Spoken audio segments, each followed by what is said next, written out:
TikTok time to rock. We're over here kicking it live with a squeaky flow. We'll knock you down like a domino. Yeah, yo. How you doing, man? Me? Splendid. How are you doing? Good. Gonna be talking about some stuff. What's up? What do you mean, what's up? What's going on? Oh, yeah. Everything's good. Share your feelings with the group, man. Share your feelings with the group. Pa State of Allah did. She said, hey. Hey, Positive Allah, what's up? I'm doing very well. Just in the middle of doing lots of things. So every day is kind of a new busy day. And then now we have a lot of snow here. And I'm kind of stuck in the house. Couldn't go to church this morning because I got stuck. So very interesting times. But then just spend the time setting things up and building things and all that like a good man. So that's how my days are going right now. What the heck is this, man?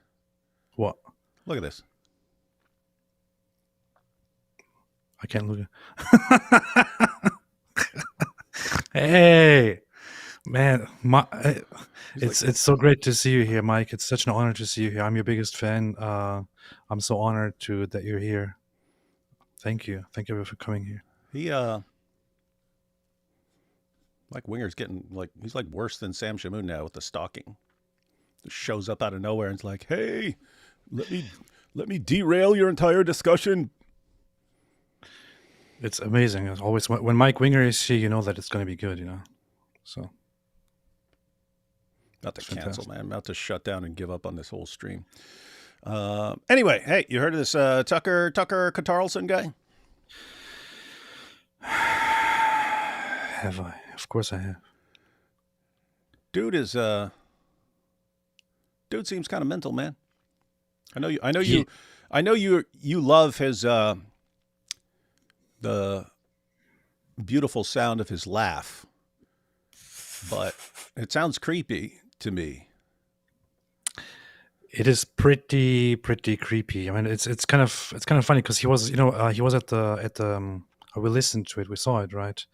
He's at the memorial for Charlie Kirk, and there he's saying something completely dumb and goes, like, really, man? This guy has just become completely unhinged.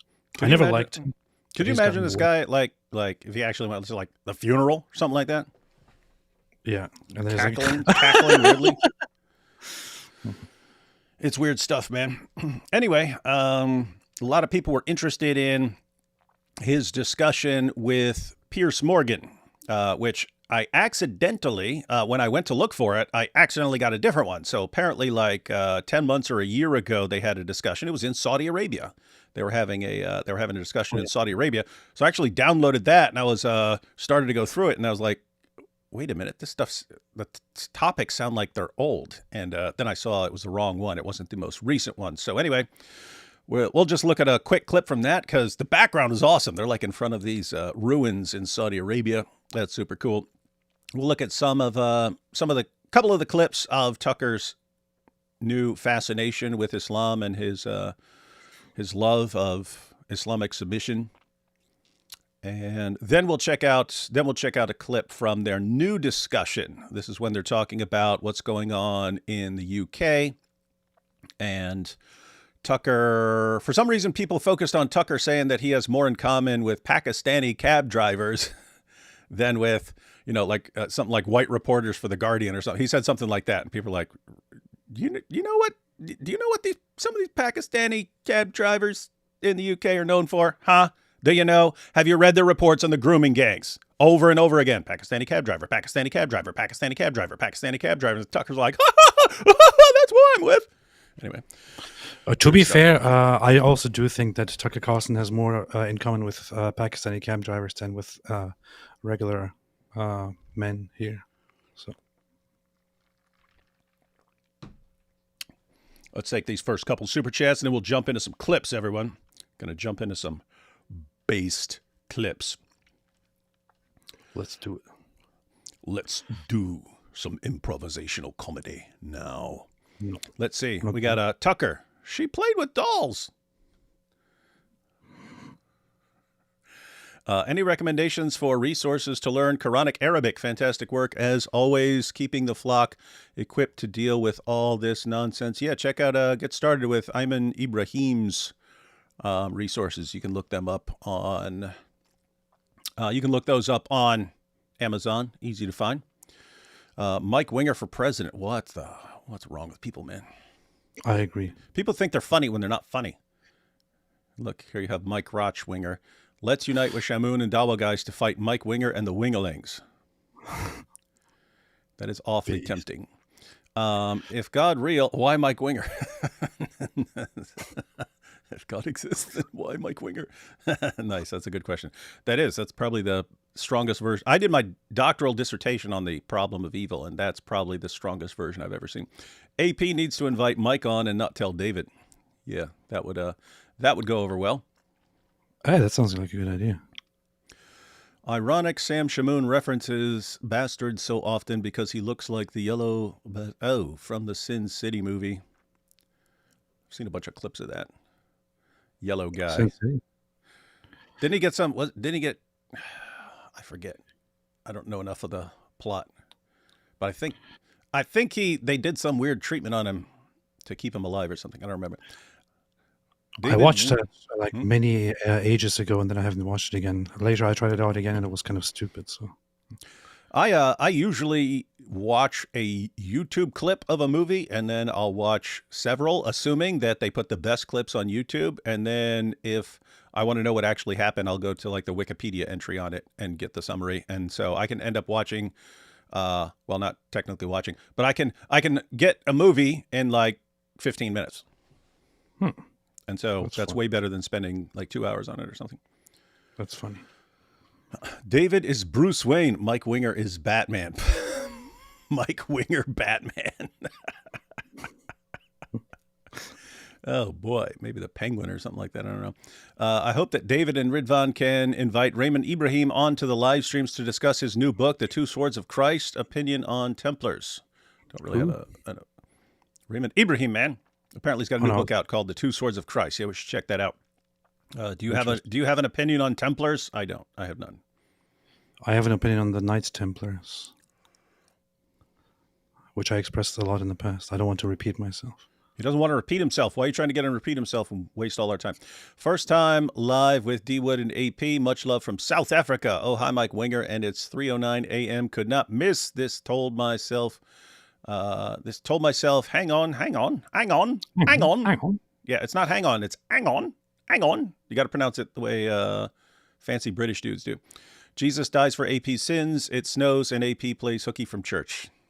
That is correct. But there's half an inch of snow. Dizzle, just wondering what made you hate Boston. The people, the layout, how hard it is to get. It's the middle of the day and there's still traffic for no reason. There's no like parking anywhere. Parking is a nightmare. You want to park your car at $75 and so on. So anyway, yeah, it's just a giant big crap hole. And it's like, it would be okay if it was just like, if it was some third world country, you'd be like, oh, wow, it's a good city. But it's like everyone's like super proud of their awesome city. And it's like, what are you guys looking at, man? What are you guys looking at? In Canada, province of Quebec may ban all public prayers. What is your opinion on this? Obviously, this proposed law is to counteract Islamic prayers. Well, that's the impact Islam is going to have on places. You have good ideas, and then Islam will abuse them, will abuse the situation until you have to make a law which is designed to stop one group from doing something, but you have to apply it evenly or you're just targeting Islam. So yeah, just get used to that. Freedoms are going to have to start being rolled back specifically to stop things with Islam. We just need to stop equality, man. That's all. Mike Winger won't go on D Wood or AP's streams because we'd all realize that he sounds like a squeaker Xbox kid without his deep voice auto-tune. That is true. Hey, stop talking trash about Mike Winger, man. I'm not. We're just. I mean, he uses that auto-tune stuff. So, hey, I'm Mike Winger. Blah blah blah blah blah. And in real life, hey everyone, I'm Mike Winger. And then so anyway, people do amazing stuff with auto-tune. Mike Winger is probably the best voice on YouTube. So Have some respect. It's annoying. It's annoying that some conversations are saying we're fear mongering about Islam and don't believe what's actually going on. Willful ignorance. Yeah, you just wonder how long people can keep it up. Let's see, conservatives. Pope Leo visited Blue Mosque in Turkey. Thoughts? Oh, really? That's like a 4-minute walk. It's like a 4-minute walk from Hagia Sophia. So why do you go to the Blue Mosque? Yeah, I don't know what he did. I have no idea what he did.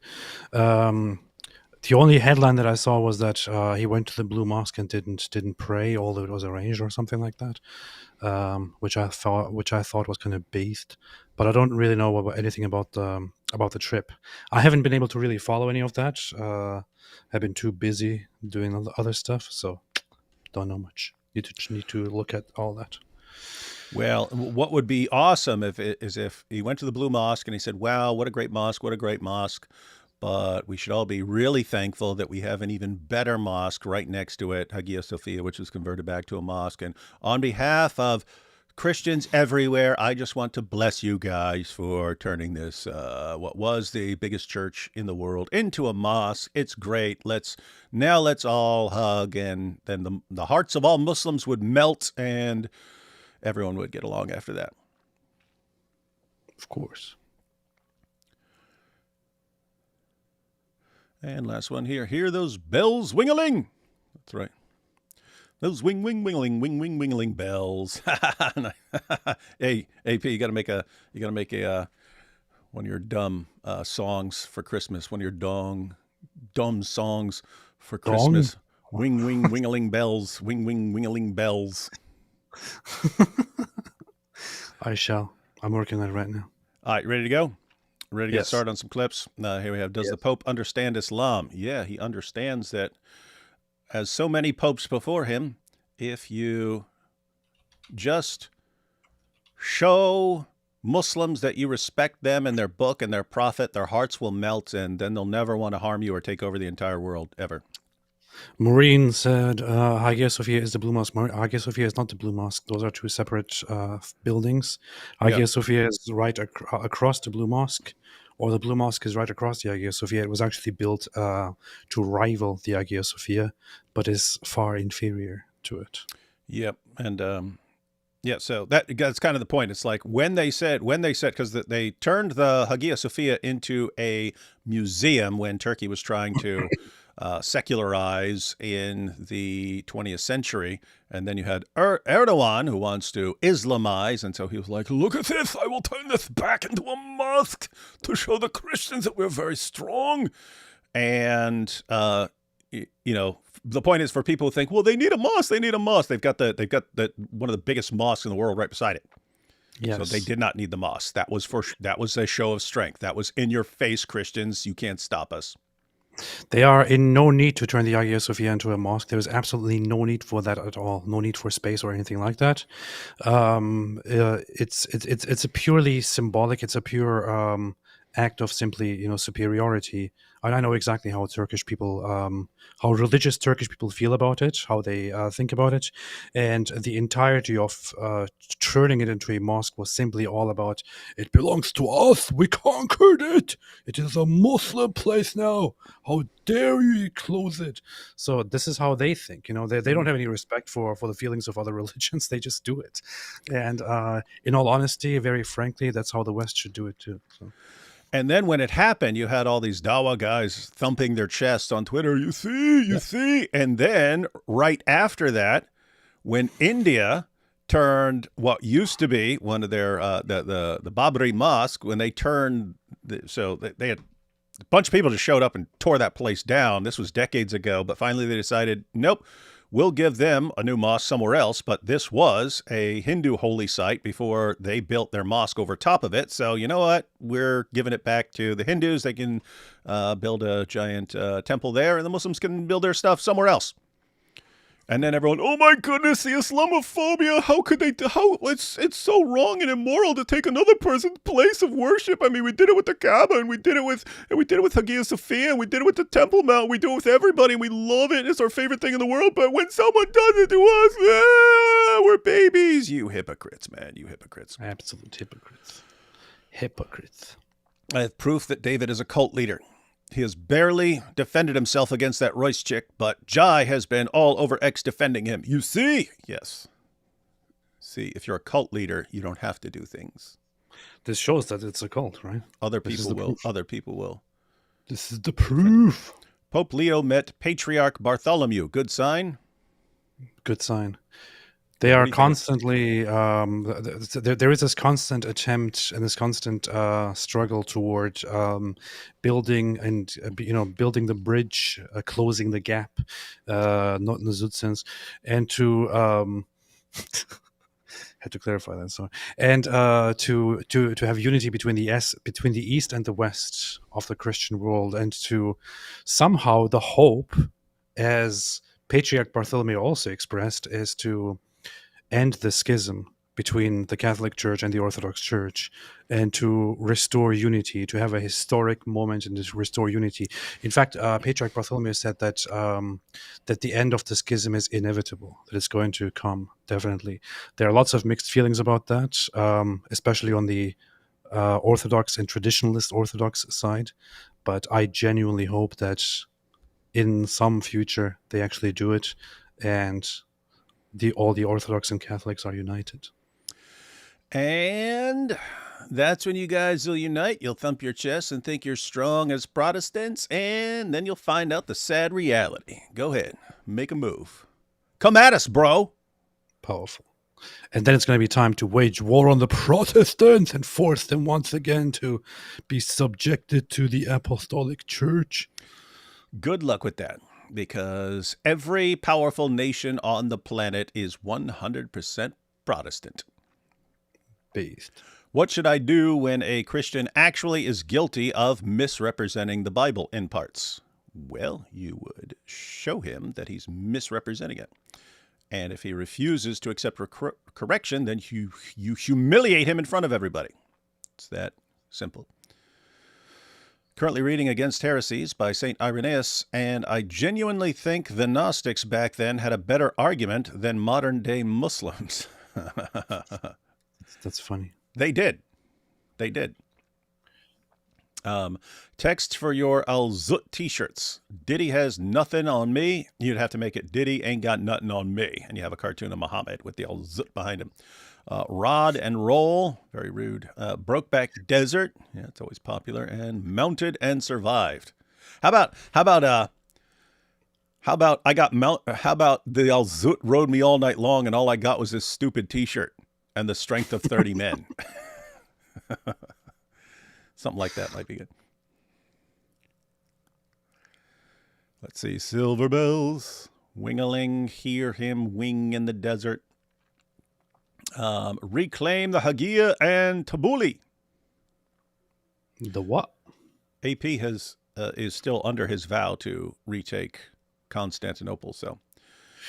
Yeah, I mean, I'm supposed to do that, but the thing is, everything has been delayed, and I still haven't gotten baptized, so, yeah.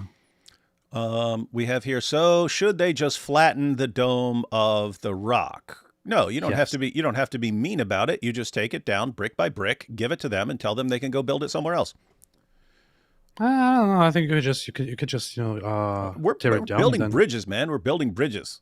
Take it down carefully. Mark everything so they know where it goes, especially all those panels that look like demons that are all over the side. I don't want to damage those. You want people to know, hey, this is like some weird demonic stuff.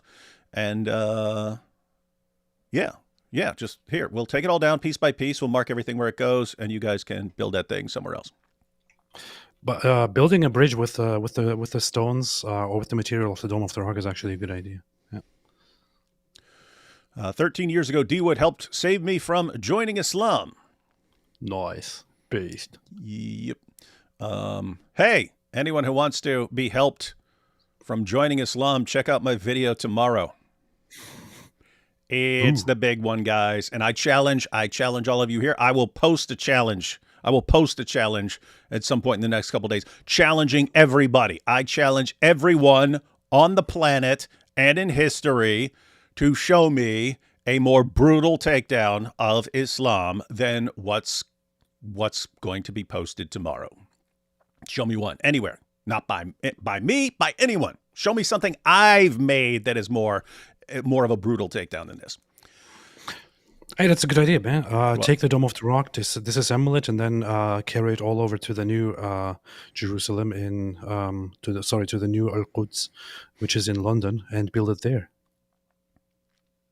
what would be cool is to take it down brick by brick and like bring it to the United States and like have it for ransom. You know what I mean? Like if you guys aren't launching any terrorist attacks and not messing with anyone, then you can come visit your little dome here. And if you're getting out of line, you're mouthing off and you're doing stuff to little girls and stuff like that in the UK and the cabs and stuff, nope, nope. Instead, we're just gonna pee on it. But I do think that in about 6-7 years, they will make a step towards the whole, resolving the Dome of the Rock issue.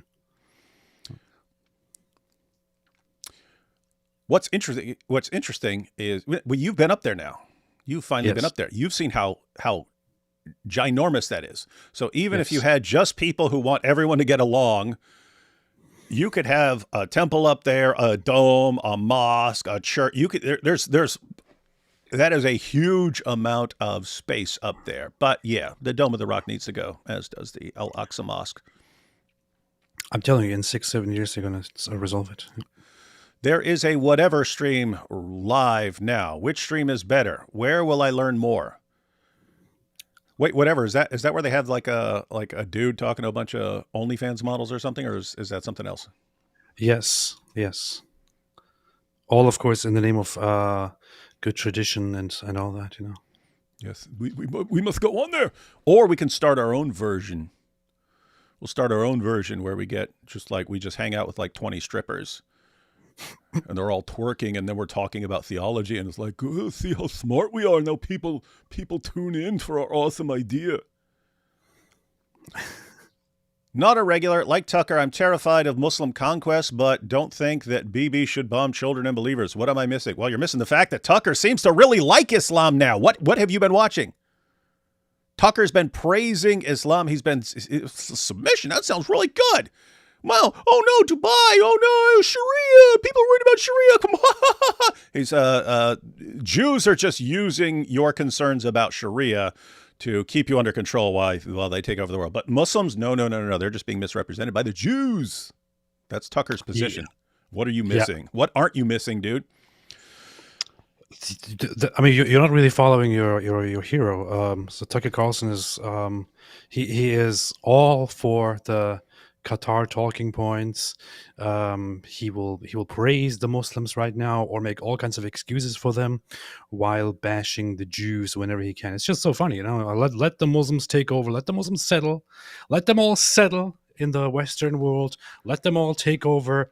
Let's just not talk about that. Let's talk about the Jews. Let's talk about Israel. Plus, Israel is not bombing children. Okay, Israel is not bombing children and killing civilians or anything like that. At least not on purpose. Things happen in war. That's not what's happening. So you need to get your talking But this points Tucker fan says right. that Israel's like, oh, look at all the kids. Let's bomb them. Let's bomb some kids. and not and not and not uh and not Hamas jihadis like to hide around children so that you kill them because they want to maximize, as they have stated, that they want to maximize civilian casualties just to make Israel, just to use that as just to score talking points against Israel. And he even snuck in believers here, like believers. By believers, I assume you mean Christians. Do you know how many Christians died in the entirety of the war that started after October 7? In over Wasn't it two something like years. 40 some or something like that? Yeah, yeah. Like the number of Christians that died during this war is like 40 or something like that. Um, I think of which 24 or so were died in one accident, in one accidental operation. So there are almost no Christians there. There are less than 1,000 Christians there. There were several decades ago. There were still like 4,000, 5,000 Christians there.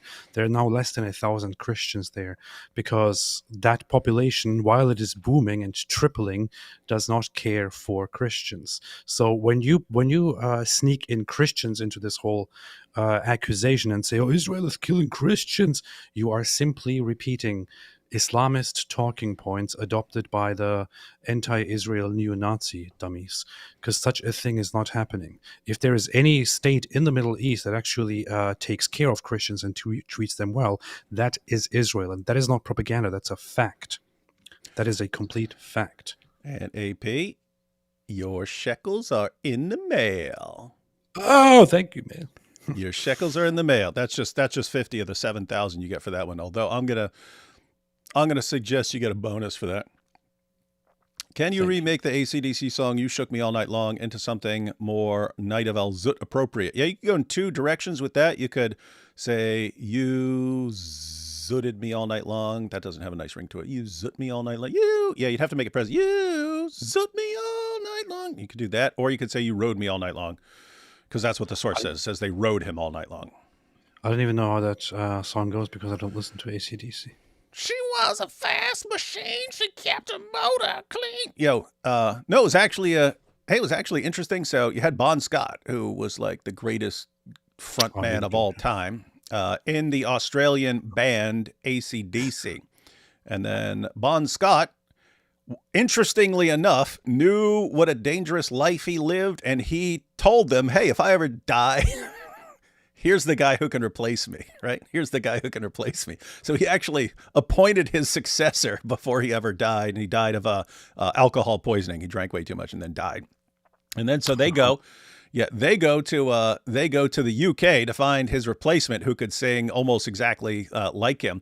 But he had failed as a musician and was giving up and was working on a car lot. And they're like, hey, you want to try out for us? And the only reason he tried out was because he had to record a commercial in a studio that was across the street from the studio where they were gonna give him a tryout and stuff like that. So anyway, he decided, well, I might as well. I'm going to be across the street.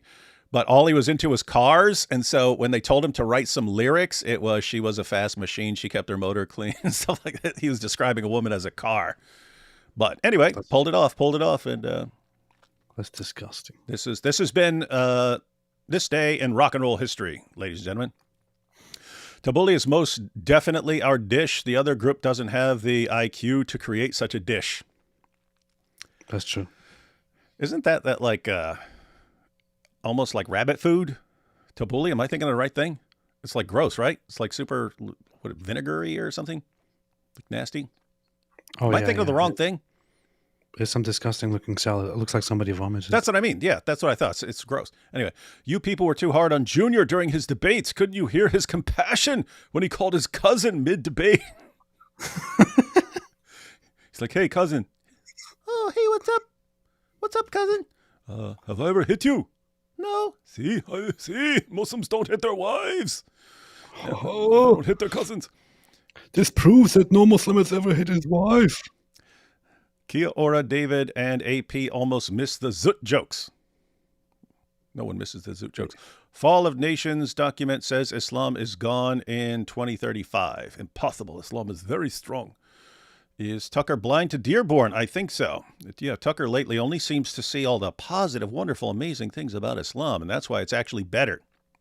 AP, would you rather David discuss his dark detainment details again or do a 4-hour podcast about the Knights Templar with Candace Owens and her husband inside the Dome of the Rock? Oh, guys, I do a 50-hour podcast with Candace Owens and Tucker Carlson if it was inside the Dome of the Rock. Anything would be worth it just to be inside there and start talking about Islam from inside the Dome of the Rock. Be even cooler inside the Kaaba, but I would be quite happy with inside the Dome of the Rock. Definitely the latter. I mean, why would I choose the first one? Mm-hmm. If you want this to be a challenge, you should present something like or go on a date with Candace Owens. Mm-hmm. Yeah. That would be an awesome date. The way she talks, it's just like, oh, I just want to spend all day with this chick and hear her. Okay. I'm only saying that's what they show in the space laser. Okay. It's like weird. I don't know, but I know. Zoot me, sweet. Why, mommy? You can't say that. All right, we ready to check some clips out, man? Yeah. Sitting there running your mouth all day. We got stuff to talk about, man. Anyway, let's go back. We watched a couple clips a while back when Tucker started warming up, warming up. Now we've seen clips where if you look up until this year, maybe the end of last year, Tucker has always been very critical and seemed to be knowledgeable, like on statistics about jihad and how many people, what percentages of people want to kill apostates, and about the negative impact on women. He seemed to understand that. He was always talking about that whenever Islam came up for years. And then suddenly he gets down to this year, or again, maybe at the end of last year, when all of a sudden Sharia is really good, everything's being misrepresented, Jews are behind it, and so on. Really interesting stuff. But a couple months ago, we'll go ahead and watch a little bit from a couple months ago where this is when people started circulating clips going, wow, why is Tucker in love with Islam now? Let's check this out. The Taliban, we hear so much about the Taliban's oppression of women and making music illegal, and they do those things. The Taliban is an arch-conservative movement whose ethics and morality I absolutely do not share. However, I never understood why I was supposed to give a shit about that. I mean, I want everyone to be free just as a matter of principle, but but moving, metric tons of heroin into my country, that seems like a real story. Whether people can, girls can get PhDs in feminist studies or whatever is of less concern to me, right? Yeah. I made a little video about that because I thought that was seriously messed up. When you're talking about what's going on with women in Afghanistan, they are not even allowed to speak outside their houses. They cannot speak outside their houses because the mere sound of a woman's voice might entice a man. Absolute scumbag. They have to be fully covered. Girls are being sold to rich old guys, girls 7, 8, 9 years old. And now you can't go to school after the age of 12 because they don't, you learn some basic things and so on, but they don't want they don't want a girl actually being educated. They want her married off by 12. No school after 12. And so how does Tucker describe this? As, they can't get their PhDs in feminist studies. Why should I care about that? No one. I know, I understand it's an exaggeration and stuff, but an exaggeration of what? Seriously messed up, sick, evil stuff going on with old guys banging little girls and little girls not being allowed to get anything remotely resembling a real education, can't have careers anymore. You say this all the time if you're paying attention. Now women aren't allowed to do this. Now women aren't allowed to work here and stuff like that. And how does Tucker, why should I care about this? It's just they're mad because they can't get their PhDs in feminist studies. That's a sick way of describing it. But I mean, think about that. We should be concerned about the heroin, the drugs. We should be concerned about that. But all this other stuff, and you're the one with a problem if you're actually concerned about the treatment of women in the Muslim world. You're the bad guy, and you're being manipulated by the Jews. Imagine, so it's basically, somewhere on the other side of the world, a bunch of terrorists, a bunch of goons, take people hostage, keep them in chains and in prisons, and then this guy comes along and says, "I mean, why would I care if they just, if a bunch of people just can't go outside and say very obscene and outrageous things, if they can't just go outside and walk around naked and he just exaggerates it to such a horrible level when the issue is so real." He talks about feminist studies. Girls can't go to school, man. Girls cannot go to school at all. They're being treated like possessions, like objects. They're being beaten. They're being covered up. They're being silenced. And he's like, well, just because they can't get a degree in feminist studies. What a scumbag, man. Yeah, Malala, who got shot in the face years ago, got shot in the face because she was advocating for girls to get educations. Shot her in the face. They've done mass attacks outside schools in Afghanistan to keep girls from being educated. And now that the Taliban is fully in charge, now we can enforce this, and girls can't get an education anymore. And here's the thing: if Tucker wanted to say something like, "Hey, that really sucks. but it's not our country and we don't control the world. So they're just going to have to deal with that on their own and hopefully improve it. That's one thing, but to just act like what's really going on is people are screaming because they can't get PhDs in feminist studies. And that's something in the ballpark of the real issue. That's just disgusting, man. That's disgusting. Absolutely disgusting. All right. Back to Tucker. Right. Well, the Afghan people didn't like it either, all the drug trafficking that was going on in their country. And what made the Taliban popular originally was their suppression of the drug industry in Afghanistan.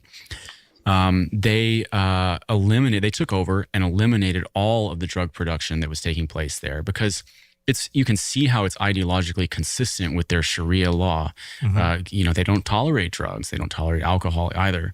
So they get rid of all of it. Sharia law is bad, Seth. I don't know if you've heard that. It's bad. It's worse than what's happening in New York and Detroit. Now he's mocking people who are concerned, now he's mocking people who think Sharia is bad. If you think Sharia is bad, killing apostates, beating your wives into submission, these kinds of things, executing people for all kinds of things. If you're concerned about that, you're the one with the problem. Let me back this up just so we can see Tucker shaming and mocking people for being concerned about Sharia here.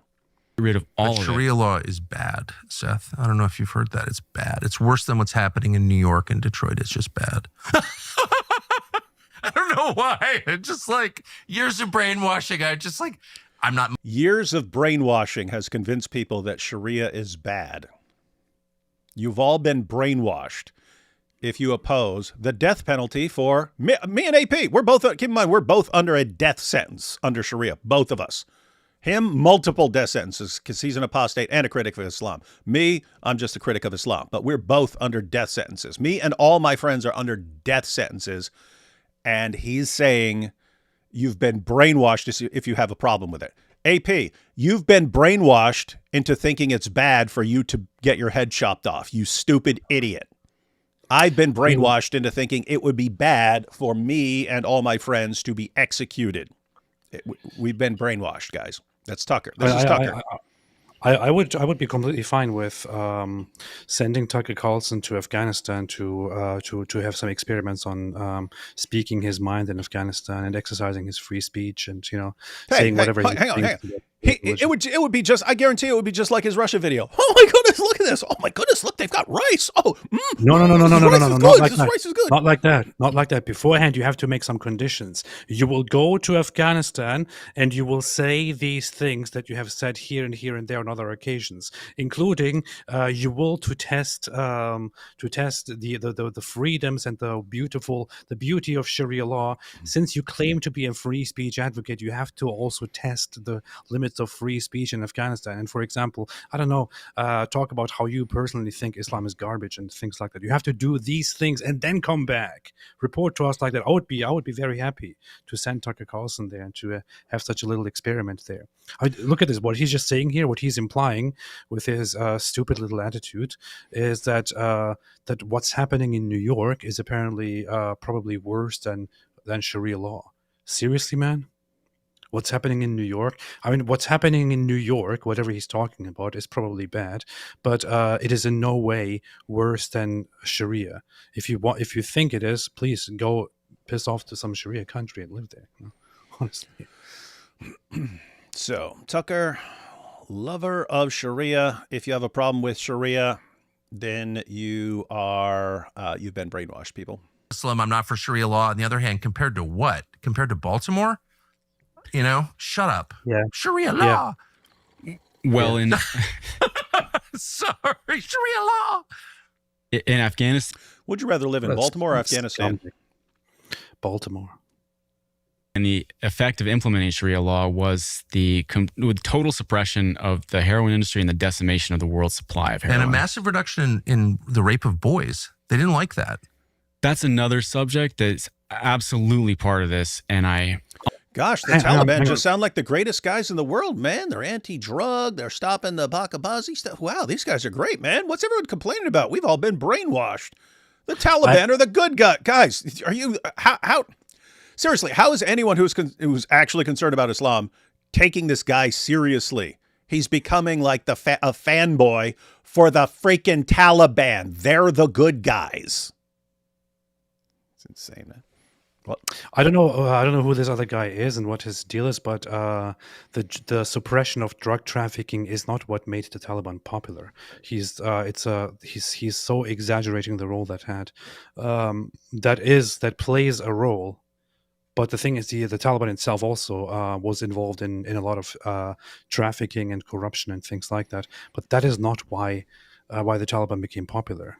That's just, I don't know why he's focusing on that.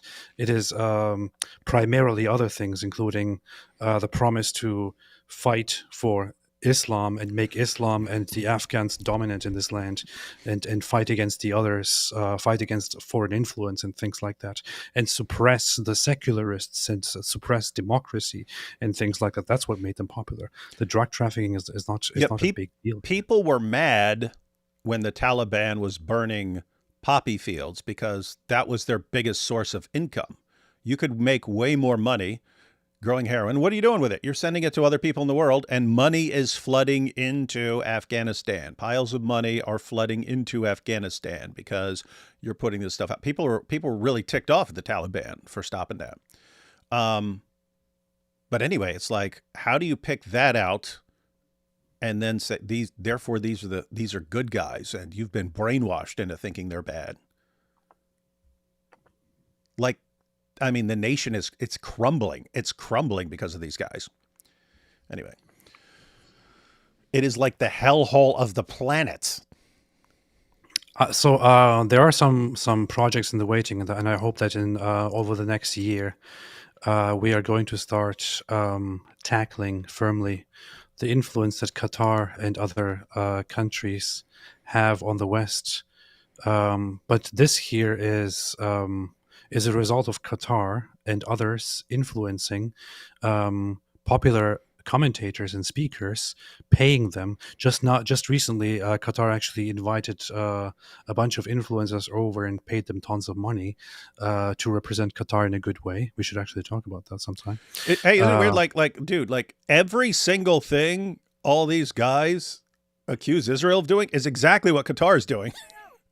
I know, but they're fine with that. Isn't that weird? The funny thing is that Israel is actually not doing these things that Qatar is actually doing, paying these people tons of money to come over there and to make videos and post about, oh, this country is so amazing, so beautiful, wow. And they're the ones Israel who gave Tucker his startup money for his show here. Israel is not even doing that kind of stuff. Israel couldn't be bothered to do that kind of stuff. And honestly, Israel probably should be doing that kind of stuff, but they don't want to spend that much money. I'm sure they're doing it to some extent, just not nearly as much as Qatar. And everyone blasts Israel for being the one. And you look at every single thing that you can check as far as like donating money to universities and stuff like this, buying things. It's like Qatar, Qatar, Qatar, Qatar, Qatar, Qatar, Qatar. Yeah. And everyone who's condemning Israel for doing it, like, okay, however much you think Israel's doing it, Qatar's like definitely doing it way, way more. So why is that not a problem at all in your minds? Why? Because they're all getting paid $7,000 every time they defend Qatar. One of the so what's happening actually right now, this is coming out. One of the influencers, some guy that I don't really, am not a big fan of, Xavier Durousseau or whatever his name is. You made that name up. He just exposed that he was among many other people who were invited to Qatar, but he was disinvited after he confronted them about some influence in America and all that they have. Together with him, they paid many other influencers to go over there and to propagate pro-Qatar and pro-Islam, pro-Muslim Brotherhood ideas, including inviting people who are pro-Israel and saying you can be pro-Israel but also pro-Qatar and things like that. Laura Loomer is exposing that right now as we speak. Many people have apparently been invited, which is why there are now multiple accounts among the conservatives on Twitter who are making pro-Qatar posts. So they are spending a lot of money on spreading pro-Islam and pro-Qatar and pro-Muslim Brotherhood propaganda. And Tucker Carlson is, of course, part of all that propaganda. Smart. The world's supply of heroin. And a massive reduction in the rape of boys. They didn't like that. That's another subject that's absolutely part of this, and I almost hesitate to go there because it is a everything I'm saying about drugs could also be talked about. I can't believe I'm even saying this, but child sex trafficking was something that took place. That was something that the U.S.-backed client state was deeply implicated in child sex trafficking. Another thing that's falsely laid at the feet of the Taliban and said, this is just part of Afghan culture, when that is not true. All right, guys, you heard it here. Taliban are the good guys. You heard it here. You heard it from Tucker.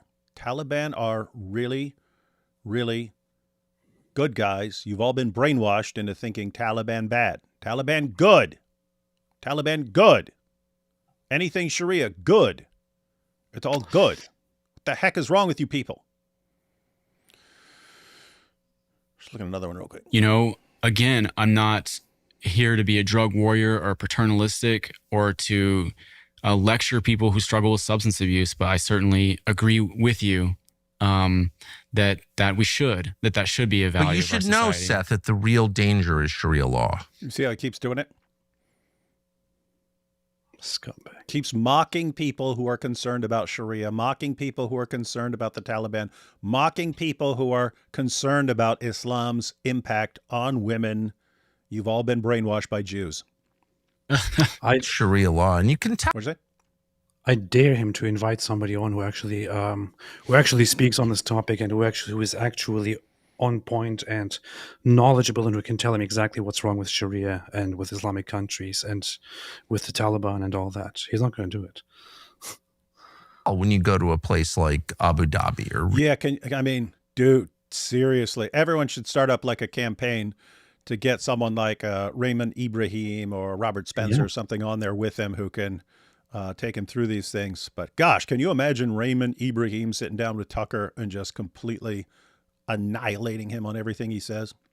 But that's a very good idea. Get a bunch of yes men. Mm-hmm. People should campaign for it. Yeah, he's got a new book coming out. Yeah, Raymond Ibrahim. Matter of AP.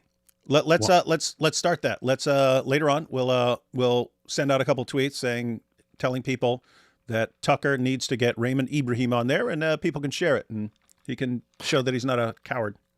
In fact, here's what I'm going to do. I urge everyone to use any means possible to make public posts and also send messages and emails urging Tucker Carlson to invite Raymond Ibrahim to speak to him to the truth about Sharia and about Islam.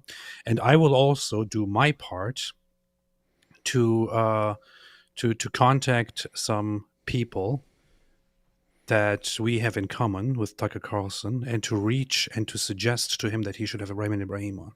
I will push from this side. I urge others to push from their side. Not in a Zut sense, guys. Not in the Zut sense. If 30 of us push him, it will probably happen. So, so yes, I urge everyone to use any means they can to push him to do that. And I will also use my means to push him to do that. Let's do it. Let's do it. Raymond Ibrahim on Tucker Carlson to talk about Islam and Sharia. Let's do it. God, like, oh man, I hope we don't ever wind up in a society like this with Sharia law. And you can tell when you go to a place like Abu Dhabi or Riyadh, like, oh man, I hope we don't ever wind up in a society like this with a rape rate of 0, where you leave your keys in your Lamborghini and don't ever worry about it being stolen. And, you know, if people want to get wasted, they do it at home. You know what I mean? Yeah. I hope we don't wind up with that. Pause. What a stupidly idiotic example. The UAE. First off, the UAE is an authoritarian government where people like me, for example, wouldn't be allowed to even land. Okay, if I went to the UAE, I would land in prison because of my opinions, because of speech. Now I'm starting to like them more. Because I left Islam, for example. So this guy, you know, this just shows how people like Tucker Carlson have become completely devoid of any value or any morals or anything at all. He's for years he has been talking about free speech, about freedom. He just talked about freedom on free speech in the UK and things like that. He's advocating for a country in which there literally is no such thing as free speech, where you go to prison for having an opinion, where you go to prison for changing your beliefs and speaking about it. He's talking about the UAE, that in the past was a complete crap hole because they were an Islamic region, an Islamic country that only started to become a very, very good place to go on vacation and to live because they became oil rich and started departing, moving away from their Islamic ideals, moving away from their Islamic foundations. In fact, around the Muslim world, people view the UAE as a country that has become completely un-Islamic and that has basically betrayed the Muslim world and is basically another Western country at this point. He's praising this one Muslim country that that builds everything that they have with the use of Western architects, with Western people, with Western coming in and working there, with foreign workers from India and from other places, because the Muslims can't do anything on their own. So he's praising and talking as an example for Islam and for Sharia about that one place that has completely left their Islamic side behind and has completely turned toward the West because they realize that this is how they get rich and wealthy and good. This is what he gives as an example. So he could basically give he's basically giving us an example of a country, of the one Islamic country that is fully focused on becoming as Western as possible. This is funny, man. And him bragging, oh, they got a grape rate of zeros. What? Yeah. Anyone want to? Who here doesn't know why they have low rates of that? Have you seen the stories over the years? Because if a woman walks into a police station and says, hey, this guy just graped me, unless the guy comes in and says, yeah, I did it. Unless the guy says, yeah, I did it, it's consensual sex, which she just confessed to. She just confessed to having sex. She can't prove that it was not consensual because the most proof she'll have is that they did have sex. And so she can't prove that it was non-consensual. And then she goes to jail. She goes to jail. And they know that. So they don't even go. When someone goes and reports something like that, it's a woman who was visiting from another country who came to one of these places, gets raped, goes to police because she doesn't know that it's not going to work and that she's going to be arrested for it. And that's what you see over and over and over again. They say, well, look at the very low rates of rape. Yeah. Great way of doing that. Yeah, we can do that. We can do that here. We can do that here, by the way. Anytime someone shows up to report a crime, we just lock them up. We can do that. And then people wouldn't report crimes. Then there'd be no crime rate. Yep. That'd be awesome. Getting some awesome ideas from Tucker here. Discourage victims from reporting the rape, and wow. So we do it. Solved.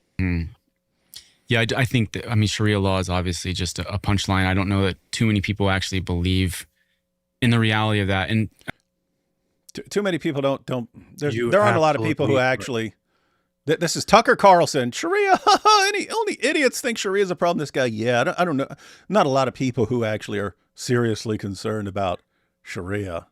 No. What he's saying here is that he doesn't think that a lot of people among Muslims or something, as it seems, actually believe in it or believe in Sharia. That's what he seems to be saying here, which is complete nonsense because most Muslims do want Sharia in the world. Especially they were talking about Afghanistan, where it's 99%.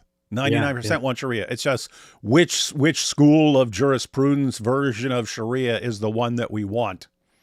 Yeah. Anyway, all right. I backed it up a little so we can get this. You know what I mean? Yeah. I hope we don't wind up with that. Mm-hmm. We know what you mean, Tucker. Yeah, I think Sharia law is obviously just a punchline. I don't know that too many people actually believe in the reality of that. And like I said, I'm a lawyer. I actually studied legal philosophy. Right. Sharia is not that different from other legal codes.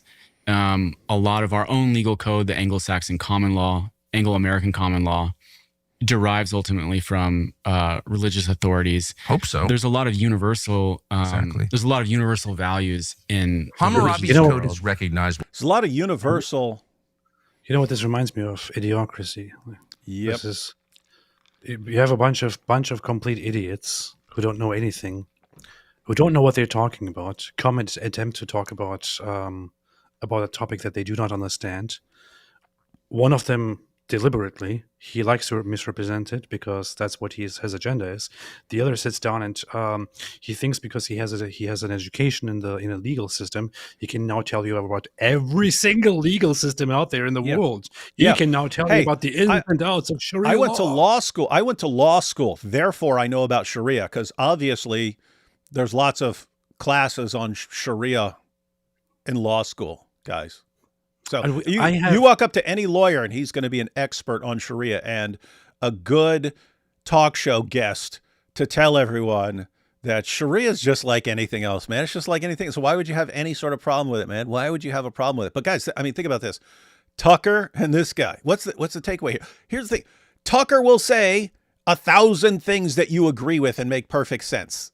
And then at the same time, it'll be Sharia's not bad. Taliban, you've been brainwashed into not liking the Taliban. Oh, your people are screaming about the impact on women. Oh, why should we care about that, man? Oh, they can't get their PhD in feminist studies. That's what's going on, guys. I told you this guy is more dangerous because the fact that he put it this way. Someone came up to you and they said everything that you disagree with. They said nothing that you agree with. You're not going to fall for anything this person says. You got to be more concerned about the people who are, you're right about this, and you're right about that, and you're right about this, and I'm going to defend you on this, and I'm going to support you on this, and I'm going to support you on this. Oh, by the way, Sharia good, Taliban good. Don't screw women, screw Muslim women and little girls and what's happening to them under this barbaric regime. It's all good. We should want more of this. We should want to be more like this. That's some sick, evil stuff, guys. And I know lawyers, I know any good lawyers. lawyers who would ask me about Islam and about Sharia because that's not what they learn. I mean, just because you have a background in that doesn't mean you are now an expert in every single matter that that has something to do with law. No, that's why that was so stupid. I could have actually respected the dude if he's like, look, I mean, I don't know anything about Sharia law, so I don't want to comment on this, but yeah, let's talk about stuff I actually know about. Instead it was, well, I went to law school, and as someone who went to law school, I'm an expert on all kinds of law, even 7th century Islamic law, because, that's a big issue in law school. And so, yeah, I know all about it. And yeah, Sharia's good, man. Sharia's good. It's good stuff. It's good stuff. Just like everything else. This is dangerous stuff, guys. This is very, very, very dangerous times to be propping up Sharia and the Taliban and all this stuff as good and everything else is bad. Very, very sick, dangerous ideas. This is making me angry, man. Don't get I wouldn't want to live under it. It's kind of punitive, but it's not like from another planet. Wait. He just said he wouldn't want to live under it. What? So just now he was making, and then he said it's kind of punitive. So just now he was making fun of the idea that it's worse than what's happening in New York. But now he's like, well, of course I wouldn't want to live under it. Interesting. I mean, yeah, he literally just praised it, and wow, it's so great. And there's no crime, and you can leave your keys in your Lamborghini and all this. It's great. Why would you not want to live there if you think it's that great?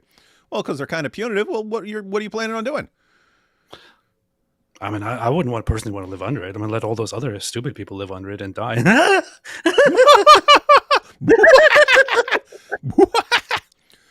The Joker origin story, ladies and gentlemen. Tucker Carlson.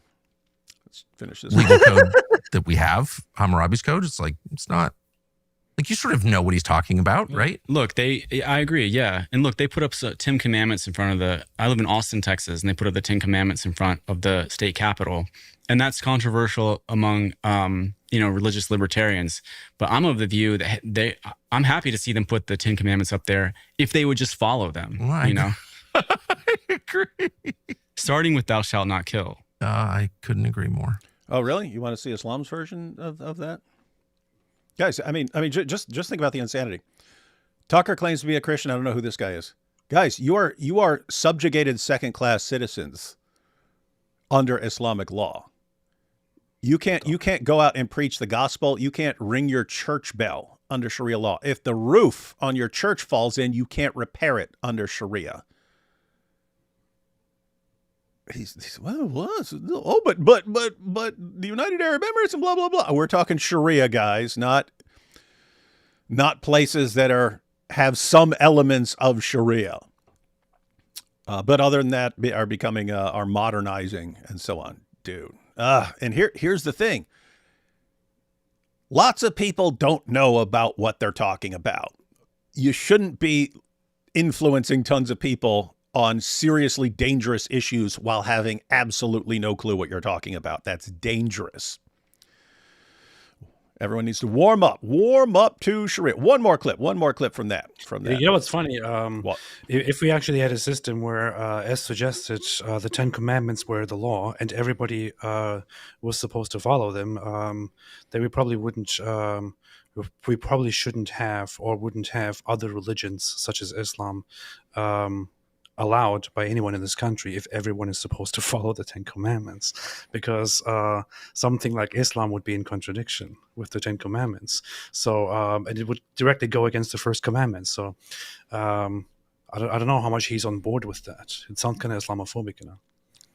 It's pretty racist.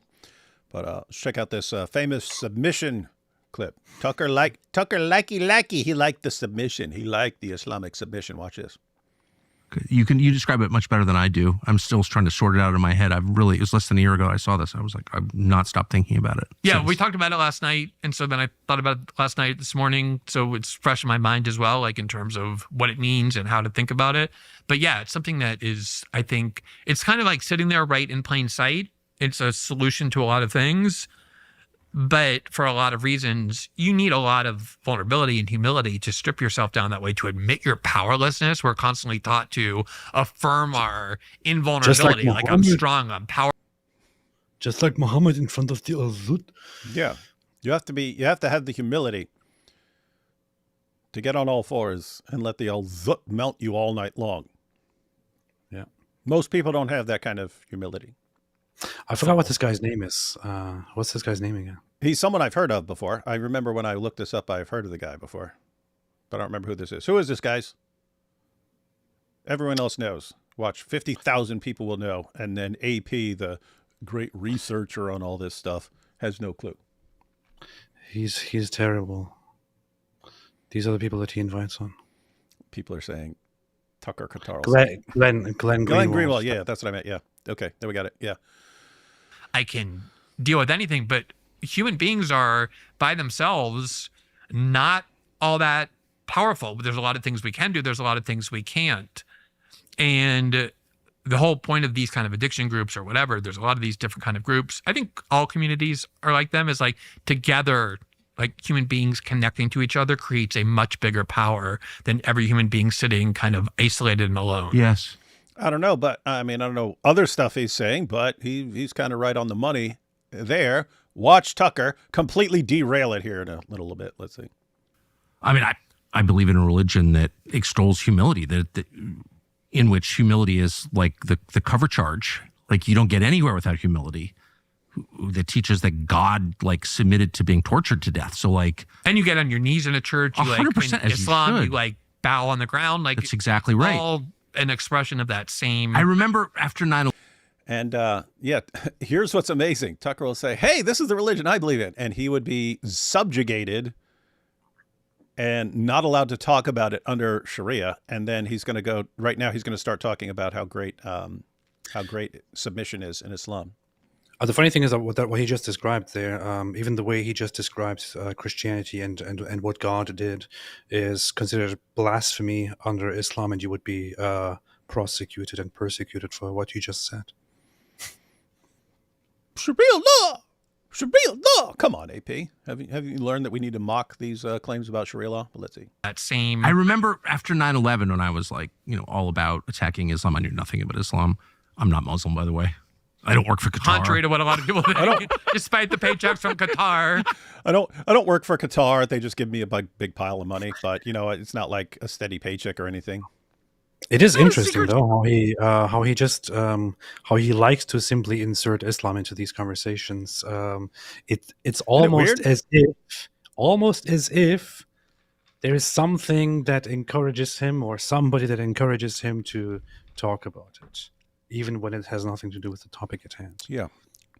Yeah, like AP, start talking about some random topic. So bananas are very interesting fruits because Well, you know where you can get really good bananas? How about Where? Afghanistan, where the Taliban, I mean, they're all about bananas. I mean, they got this bad reputation. yeah, David, but and- I want to talk about fruits in general, so I don't want to talk about that right now. Oh yeah, I mean, seriously, you know where you get the best fruits? Under Sharia. If you just had Sharia, you get all the fruit you want. It would just be raining fruit down on all day long under Sharia. Isn't that amazing?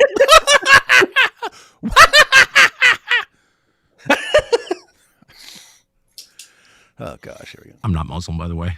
Oh, I you're don't not? work for Qatar. Contrary to what a lot of people think, despite the paychecks from Qatar. Not a secret shit. Right.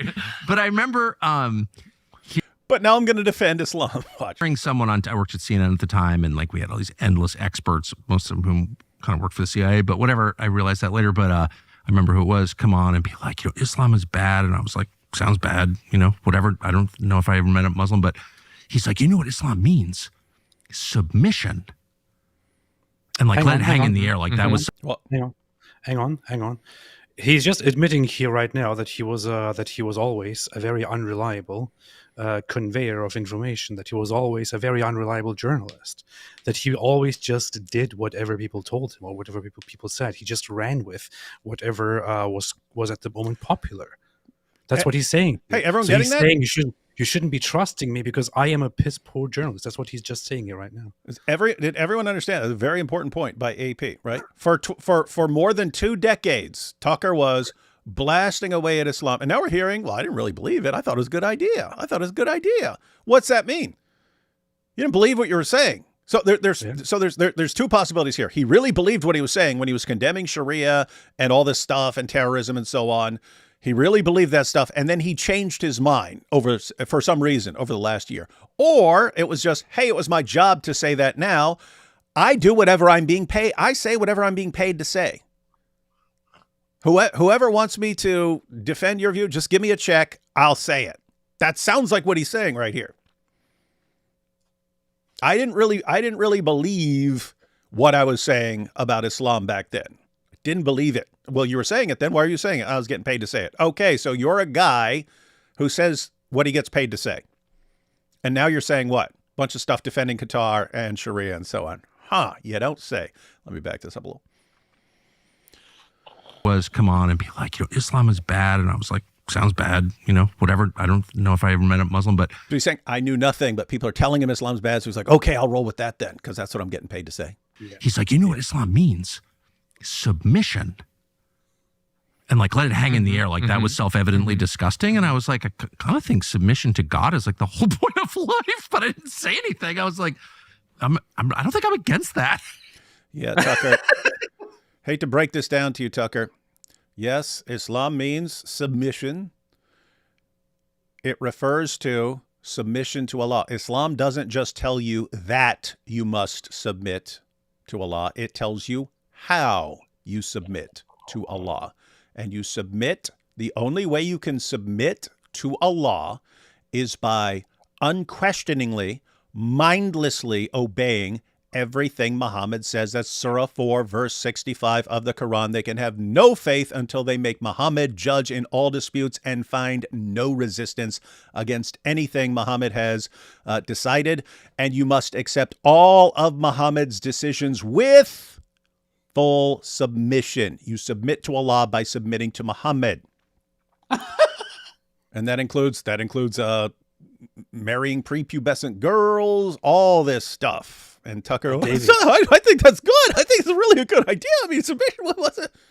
The heck, man. But David, child marriage is bad. It's just so bad. Yeah. It's bad. It's bad.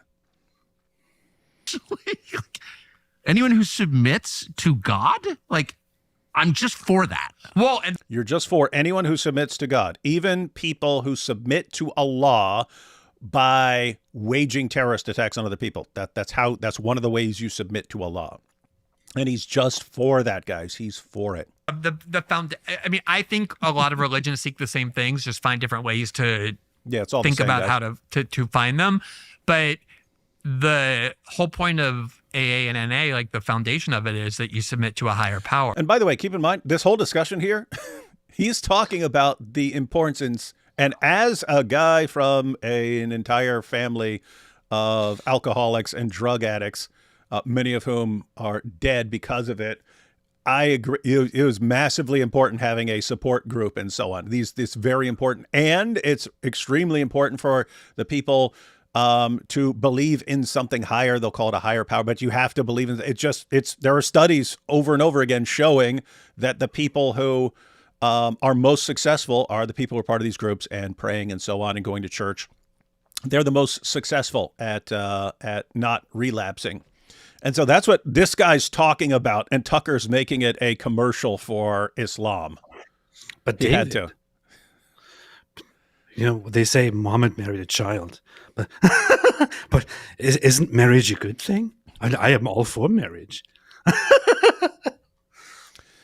Yes. It can be, understanding that there's a lot of people who are now atheists or secular. It doesn't necessarily have to be some like religious conception of a God.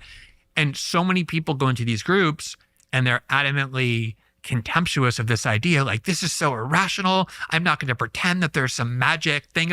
And, I used to think that way too. And then I got to the point where I was like, no, you know what actually is irrational? Thinking that there's no higher power than you. Like, I am the highest power. Like, that's the absurd thing. But it's all about, losing that sense that you're invulnerable. Yes. And understanding that, you can find something higher than yourself. And it could just be the connection of the human group, whatever you want it to be, like whatever you recognize as being able to do things that you can't do is already an acknowledgement that there's a higher power than you. Hey, you know what? What? My dad was a bit of a mocker. At the end of the day, he believed in God and stuff, but he used to get DUIs, right? He'd get DUIs because he'd go out and then drive home and crash into somebody. But the requirements for being released after your DUI, after you've done your time in jail, is you had to go to Alcoholics Anonymous and so on.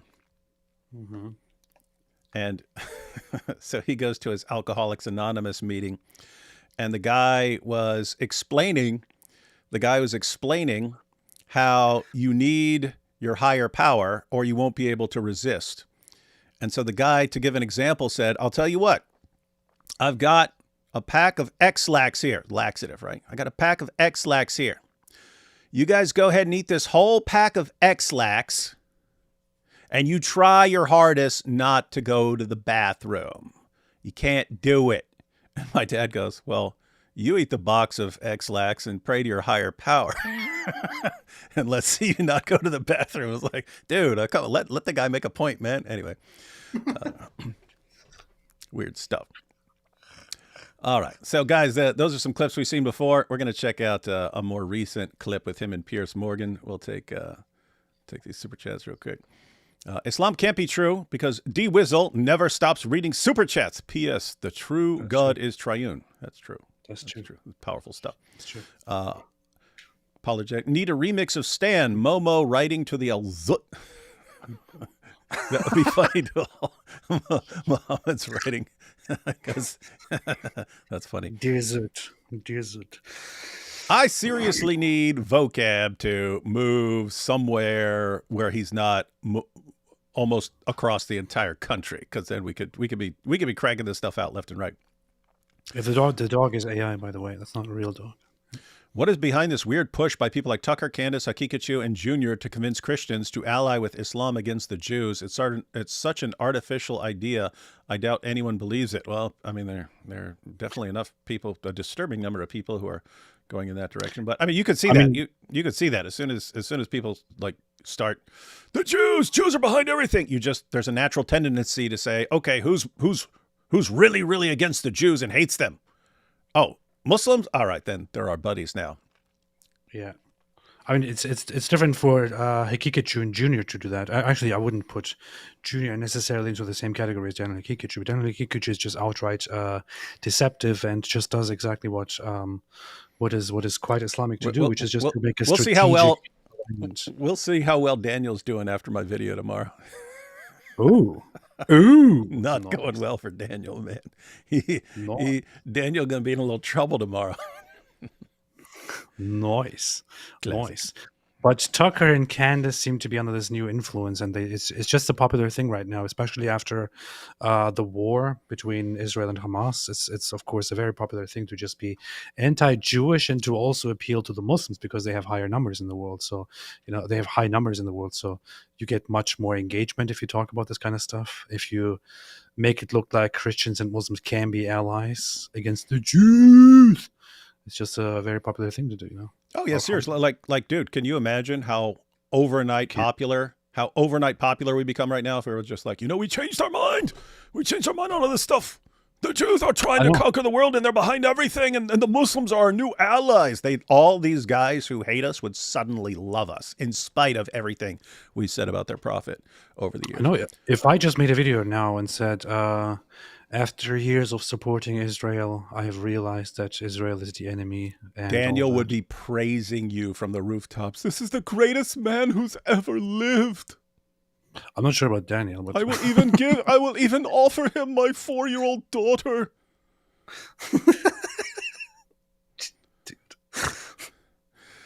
Isn't heroin grown in Afghanistan? Yeah, that's kind of the point. You do have elements of the Taliban who just burn down the poppy fields and stuff because they don't want any part of it. But heroin is bad. It's bad. It's just a drug. I mean, aren't drugs good when you're sick? I take aspirin all the time. What the heck is wrong with this dude, man? Bangs little girls. You know who else does that? Mohammed. Story time. I visited Lebanon as a young man, and my aunties introduced me to my female cousins. Silly me had zero idea what was happening. After a few weeks, they asked me which one I wanted. I went to Brazil. Smart. Get the heck out of there. Smart. Powerful. Okay, I'm angry now, but how can we blame the Jews? That's right. You can always blame the Jews. Anything that happens, you just say, but this is a plot of the Jews. AP's lighting is perfect today. Better than blue-purple. Yeah, what's up with the blue? Oh, I have to make it blue in the background like a dork. What the heck? Why is my blue light off? Yeah, turn your blue light on, man. Or I don't even know who I'm talking to.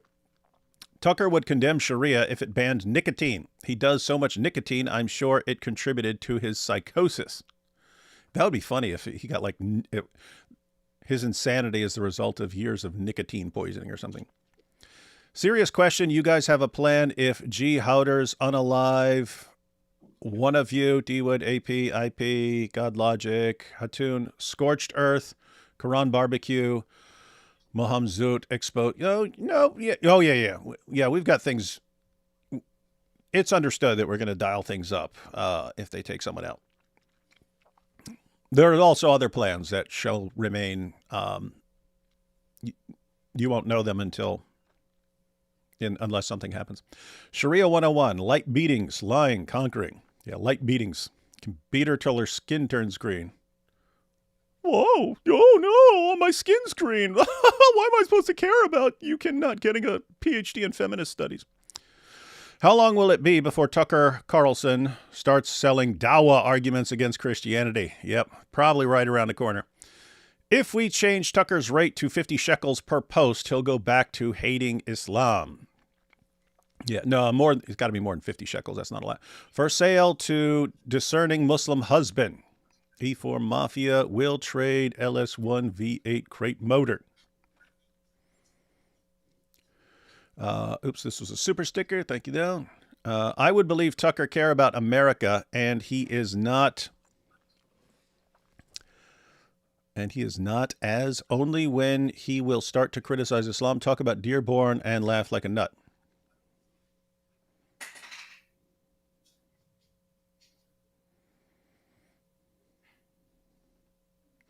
I don't follow him until people start sharing clips and stuff like that. But I mean, has he not talked about Dearborn or has he?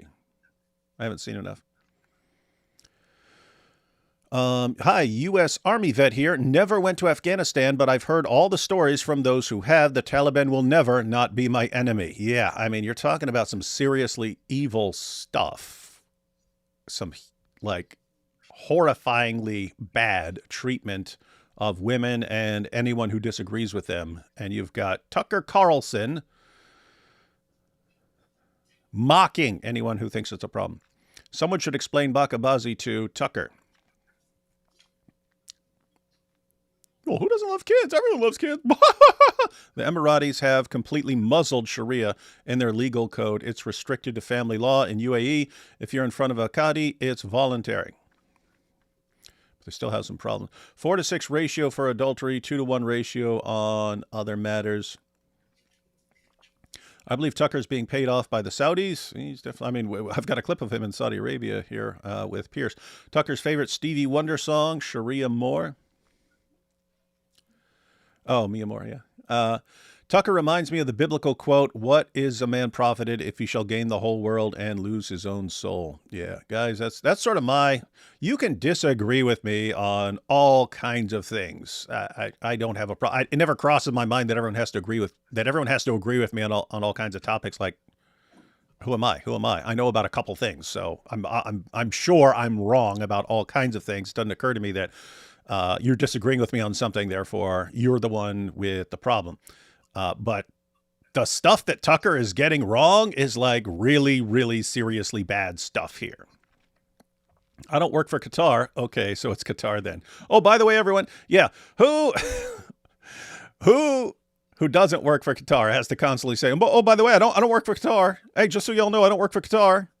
Hey, not me. Nope. No one works for Qatar over here." When you had those, you got that clip of the guys who saying they gave him his startup money to start everything.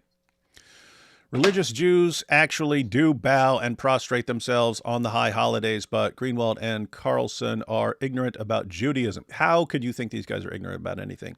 Glenn Greenwald was a speaker at CARE. Oh, that makes a lot of sense. Glenn Greenwald gets funded by eBay Iranian founder Pierre Omidyar, who has ties to the Iranian Republican. What is that? I forgot what that's at. Hey, what's IRGC stand for? Iranian Republican Guard Corps? Something Iranian Revolutionary Guard Corps, I think. Yeah, I always forget. Qatar and Iran in one picture. Tucker Carlson loves to insert Islam into everything. No. It's actually Islamic Revolutionary Guard Corps. Okay. Tucker Carlson loves to insert Islam into everything. Is he a secret al-Zut? He is. He's getting paid by the al-Zut. Listening to those guys, my blood pressure is rising.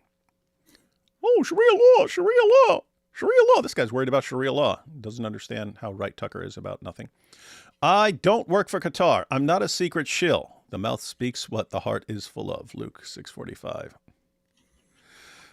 It is pretty well known that Glenn Greenwald practices al-Zut, and over the summer he was exposed in a video. This would not have gone over well with Sharia law. Is this serious? That happened?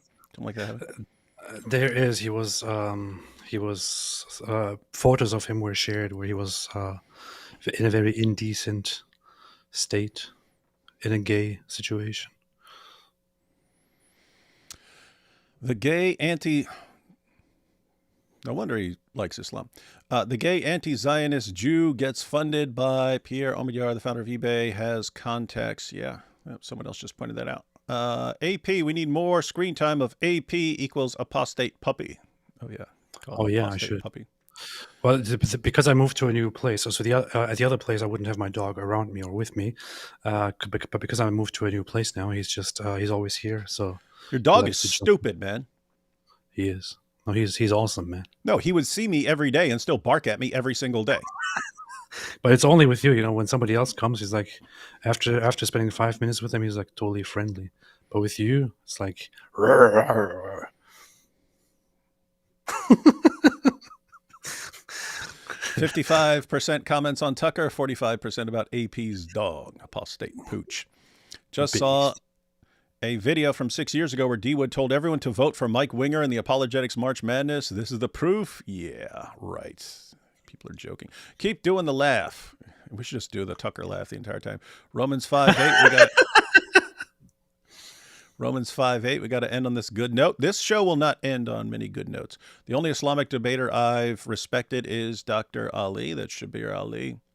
I would like to say that I have nothing to say. Prince Ali. Daniel wouldn't off our cousin because that's wifey. Okay, he wouldn't give you. That's called bisexual lighting, by the way, AP, just for your information. That's why I have it. D. Wood, how long do you think it will take Muslims to say the Al-Zut helped Muhammad fulfill the Song of Solomon? This is the proof. Did you know that Tucker Carlson, now when I read his name, I just naturally am saying Tucker Carlson. I had to correct myself. Tucker Carlson's dad was known as a fierce defender of Israel who equated Palestinians with World War II Germans. That's weird. That's pretty extreme. Hamas are really lovely people. Waiting for Tucker to say it. Tucker loves America. Tucker loves America in the Zut sense. Yeah, he wants to zoot everyone. What do you think the solution is for the message of Christianity in the West is so weak? Mainly the teachings in churches and mainstream voices. What are your thoughts, AP? Yes. Wait, what do you think the solution is for the message of Christianity in the West is so weak? What do you think the solution is for the message of Christianity in the West is so weak? Mainly the teachings in churches and mainstream. What do you want my opinion on this? It's supposed to be your opinion. Yeah, so guys, here's how it happens. People can improve, society can improve and get to a place where people generally get along and so on. And when you do that, it's just natural to start dialing down hostility against other groups. Why? Because it's, hey, we're not killing each other. That's good, right? Then you'll have a group that sees this and takes advantage of the fact that everyone's trying to some extent to get along and not killing each other over things and so on. That's too difficult. And so you'll have another group jump in, and then they'll use that to try and destroy everyone. And guess what? Over time, people will adapt out of the get along with everyone mode. It'll happen over time. And what sucks is once everyone is in a more, nope, time to fight mode, well, guess what? Then they're going to stay like that for a while. So civilization as you know it is not going to last. Sorry, but that's just reality. Hi, Dr. Wood. It was an honor discussing the dilemma with you yesterday. It's a shame few Muslims will defend Islam, so Christians have to. Yep, he called in to give what he thinks is the best response to the Islamic dilemma, and we were discussing that and so on because it's just that's funny. Muslims won't do it. We got to find a way to get some of the Islam followers to go to China. By the way, Japan now banned selling land to Islam followers for burial ground. They are telling them to leave. What are the chances we get something like that here? Oh, you eventually will. Just. Oh, look, here we have your dog. Doggo detected the psychopath. That's what I was thinking, but I wasn't going to say it. Muslims in Japan are complaining about MP Lady Mizuho Umehara denying permission to have Muslim burial grounds in Japan. I applaud her. It's very Islamophobic. You want as many Muslims as possible in your tiny little island country. AP's dog probably thinks D Wood is Dia. An angel. AP, owning a dog is ruksa only in cases of genuine da'wah. What is your hajjah for owning it? Trying to master Islamic lingo. How am I doing? That's pretty good. It's pretty good. Yeah, it's pretty basic. I make my own rules, so you know. Yeah. I am my own mufti. And all right, guys, let's go ahead and check out. So anyway, I mentioned earlier, if you weren't here, that I went to, people were talking about Tucker's discussion with Piers Morgan, and I looked up Tucker and Piers Morgan debate, and this something from almost a year ago or something like that popped up, but they're in Saudi Arabia. So just like, check this out, because it is an awesome background. Look at this. Piers Morgan, thank you. Sorry. Telling off-color jokes off camera. Thank you so much. No, my pleasure. We are in Riyadh, Saudi Arabia. We are. I'm not even going to ask you how you wound up here, but I'm glad to see you. Well, we're both here for the same reason, actually. We've both gone into the oil business. Yes. That's what it is. Yeah. That's what it is. So anyway, that was them a while back, and they had a discussion. You guys can check that out. But then they had one, I think they're in where are they? Are they in Tucker's studio or something like that? Let's check it out. All right, so guys, this is the clip where they're having a discussion. They're discussing about what's going on in the UK and how much should they be concerned about immigration and so on. And then Tucker starts making his he has to insert, not in the Zoot sense, but he has to insert Islam wherever he can. And so he starts making some remarks about how he's actually closer to Pakistani cab drivers than he is to leftist journalists and so on. So anyway, I agree that he is. Yep, he is. Oh yeah, he's telling the truth. He's telling the truth. Here we go. I have done a couple segments on the Second World War that have been very kind of shallow and not even really talking about the details or whatever. You're a Holocaust denier. Obviously, I'm not. Whatever that means. Hitler killed a ton of Jews. That's terrible. But you haven't done the cookie math of Nick Fuentes, Tucker. Why don't you? Oh, actually, he may have asked him about that. I didn't see it. I saw a clip. But anyway, I don't know if Nick got to use his famous cookie argument, which is stupid if you pay attention to what people. Wait, did that happen? What? Did the Piers Morgan Nick thing happen? Yeah, didn't they had a whole show, man. I think that was when you were in Israel, man. Look it up real quick just to verify. I'm pretty sure. Oh, okay. I mean, okay, Tucker. Yeah, okay. Yeah, never mind. Yeah. Oh, are you talking about Piers? Because Piers just invited. Yeah, because matter of fact, that's how I knew about it, because you shared it. You're like, wait a minute. He's like, I won't let Islamophobes on my show. I don't want any Islamophobes on my show. And then he wants Nick Fuentes, the king of the gripers, on his show. Why? Because Nick gets a lot of views. That's what. Can you imagine that? This guy has all these sick. This guy says some of the sickest stuff ever. Yeah. He praises Stalin, praises Hitler, praises all this stuff. Wants a white Catholic nation and so on. And everyone's like, well, your views really shoot up if you get this guy on because of his Groiper following. And they're like, hey, let's platform him as much as possible. So that's been a diversion, really, that specific conversation, from a much more important, broader conversation about what that war did to the West. And I think it's totally objectively fair to say the West, specifically by which I mean your country, which is really the seat of the West, has been in decline since the war. So, what is that? Do you know? I mean, I wouldn't say it's been in decline since the war. There was a lot of recovery after the war. It was a devastating war. I mean, one of the most extraordinary aspects of that war is that Winston Churchill, who many people here to this day believe pretty well single-handedly rallied the morale of the people here to help us defeat the Nazis, albeit with obviously America's help, that he, in the end, at the end of the war, he got thrown out of office because so many people came back to a really bad lifestyle. A lot of impoverishment, a lot of homelessness, and so on. Well, maybe were there other reasons? No, that was why they took it out. Did Germany attack you first? Look at this. Did you see what you just did? Did Germany attack you first? Did Germany go and start a war with you, or you just jumped into a war that you had nothing to do with, and so you're actually responsible for what happened there? The funny thing is that the Britain hasn't been in decline since World War II. It was in decline already before World War II. It was in decline at the beginning of the 20th century. In fact, Hitler himself and the Nazis prominently talked about how the British Empire has been crumbling and England is in decline, and they blamed that actually on the Jews. So this is very, very funny. It's a very funny conversation. I mean, you can find that in writings, in speeches, in conversations of Goebbels, of Hitler, of the Nazis in general. They were at that point. I'm pretty sure he even mentions it in Mein Kampf. They were already talking about how the British Empire is in decline and it is crumbling, as everybody can see, because of Jewish influence, because of Jewish power, because of Jewish money, and they want to do the same thing to Germany. That's what he was talking about. Of course, it was in decline from the position that it was before, from an imperial perspective, but it had nothing to do with Jews, and it was also highly exaggerated. It was simply abandoning its past policies and all that. During World War II, when the war with Germany started, Britain was in a very pathetic situation politically, internally speaking. And the idea was generally that Britain will most likely be overrun and lose the war. And that's when Winston Churchill came in and rallied the nation and made them win such a brutal war, which is why he's so popular as a hero.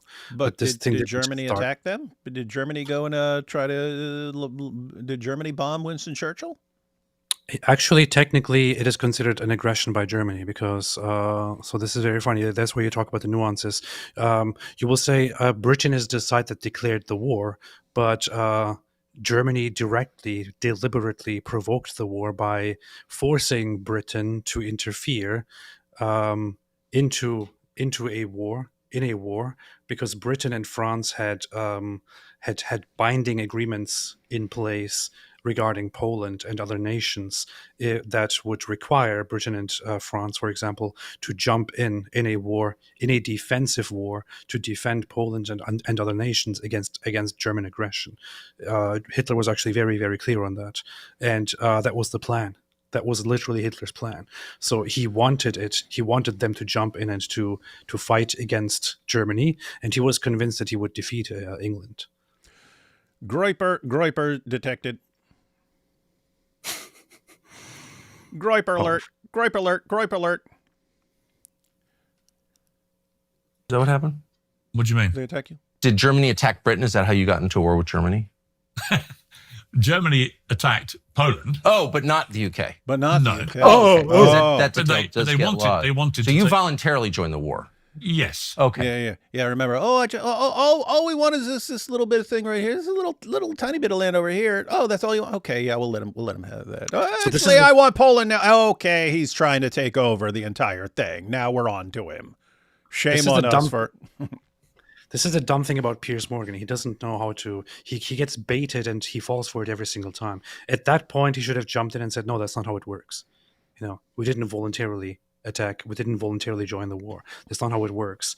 And he could have also, of course, if he knew this, maybe he would have brought up. I don't know, but he could have brought up the nuance to it. It doesn't just work like that. It doesn't work like, so they attacked Poland, and then we as Britain, of course, we thought, yeah, we should just join the war. That's not how it works. That's not how it happened. Okay, and the funny thing is that Hitler was very clear long before the war that he wanted Britain to become part of his empire.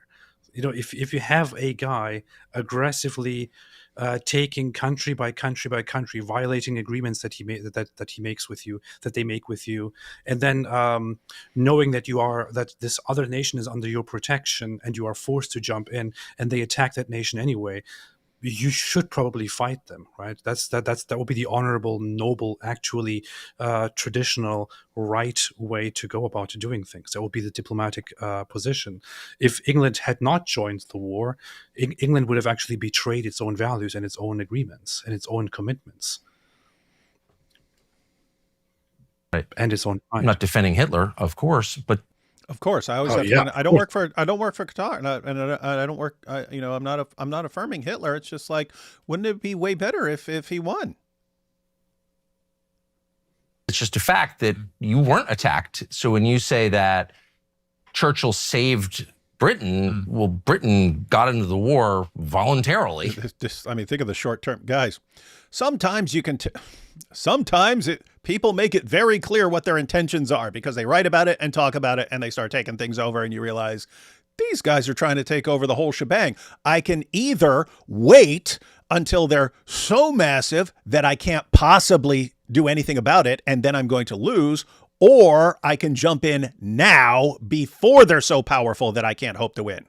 Which do I want to do? And the tendency is to just wait till things are so out of control that it's going to be a bloodbath trying to stop it.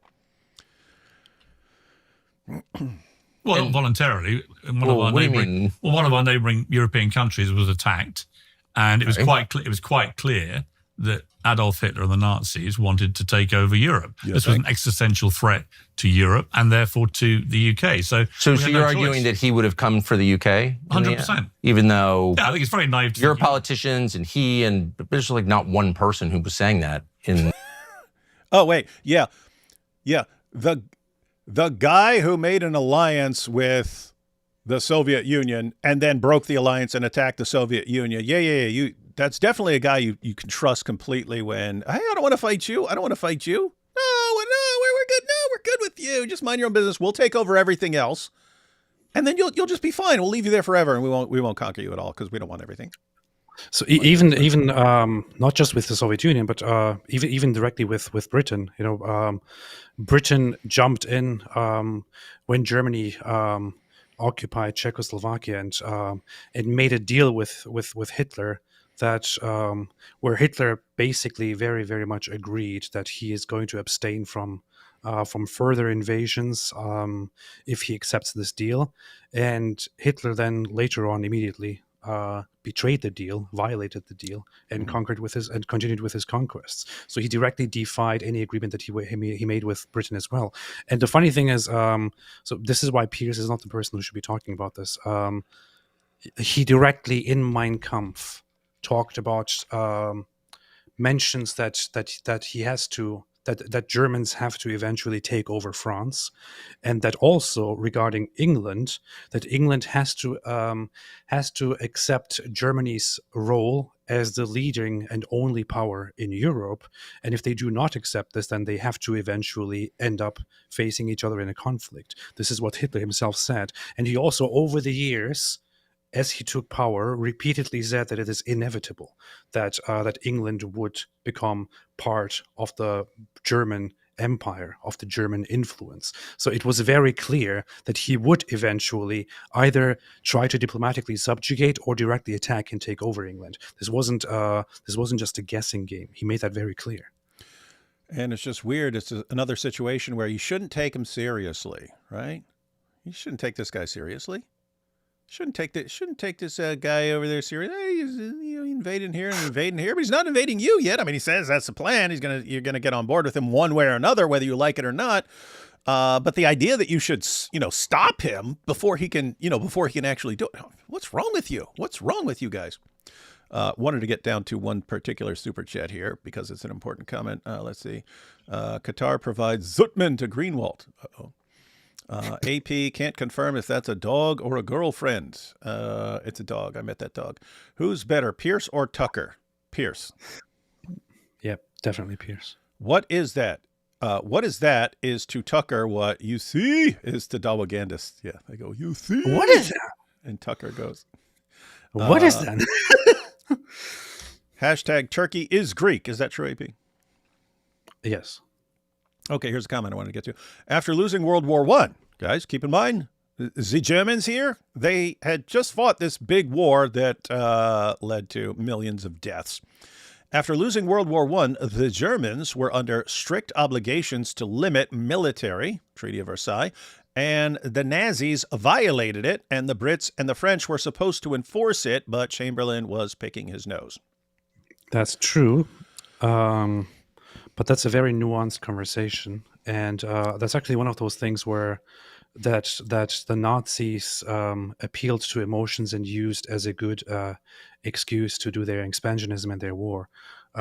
Undeniably, the conditions imposed upon Germany after the First World War were very, very messed up, and catapulted the German population into great suffering and poverty. And that was not good at all, and everybody historically agrees that that was a terrible situation, and the Nazis knew very well to exploit that and to say to the German population, look what they have done to us, we have to stop them, now is our time to rise up and to become a power and defeat all of them and so on. It's very complicated.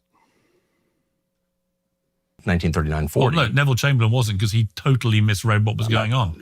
Winston Churchill completely read correctly what was going on and came out of the wilderness to actually come and save us. That's true. I think without I think you signed a treaty with Poland that locked you into a course of action that destroyed your country. I'm just saying. You don't honestly think Locked you into a course of action that destroyed your country.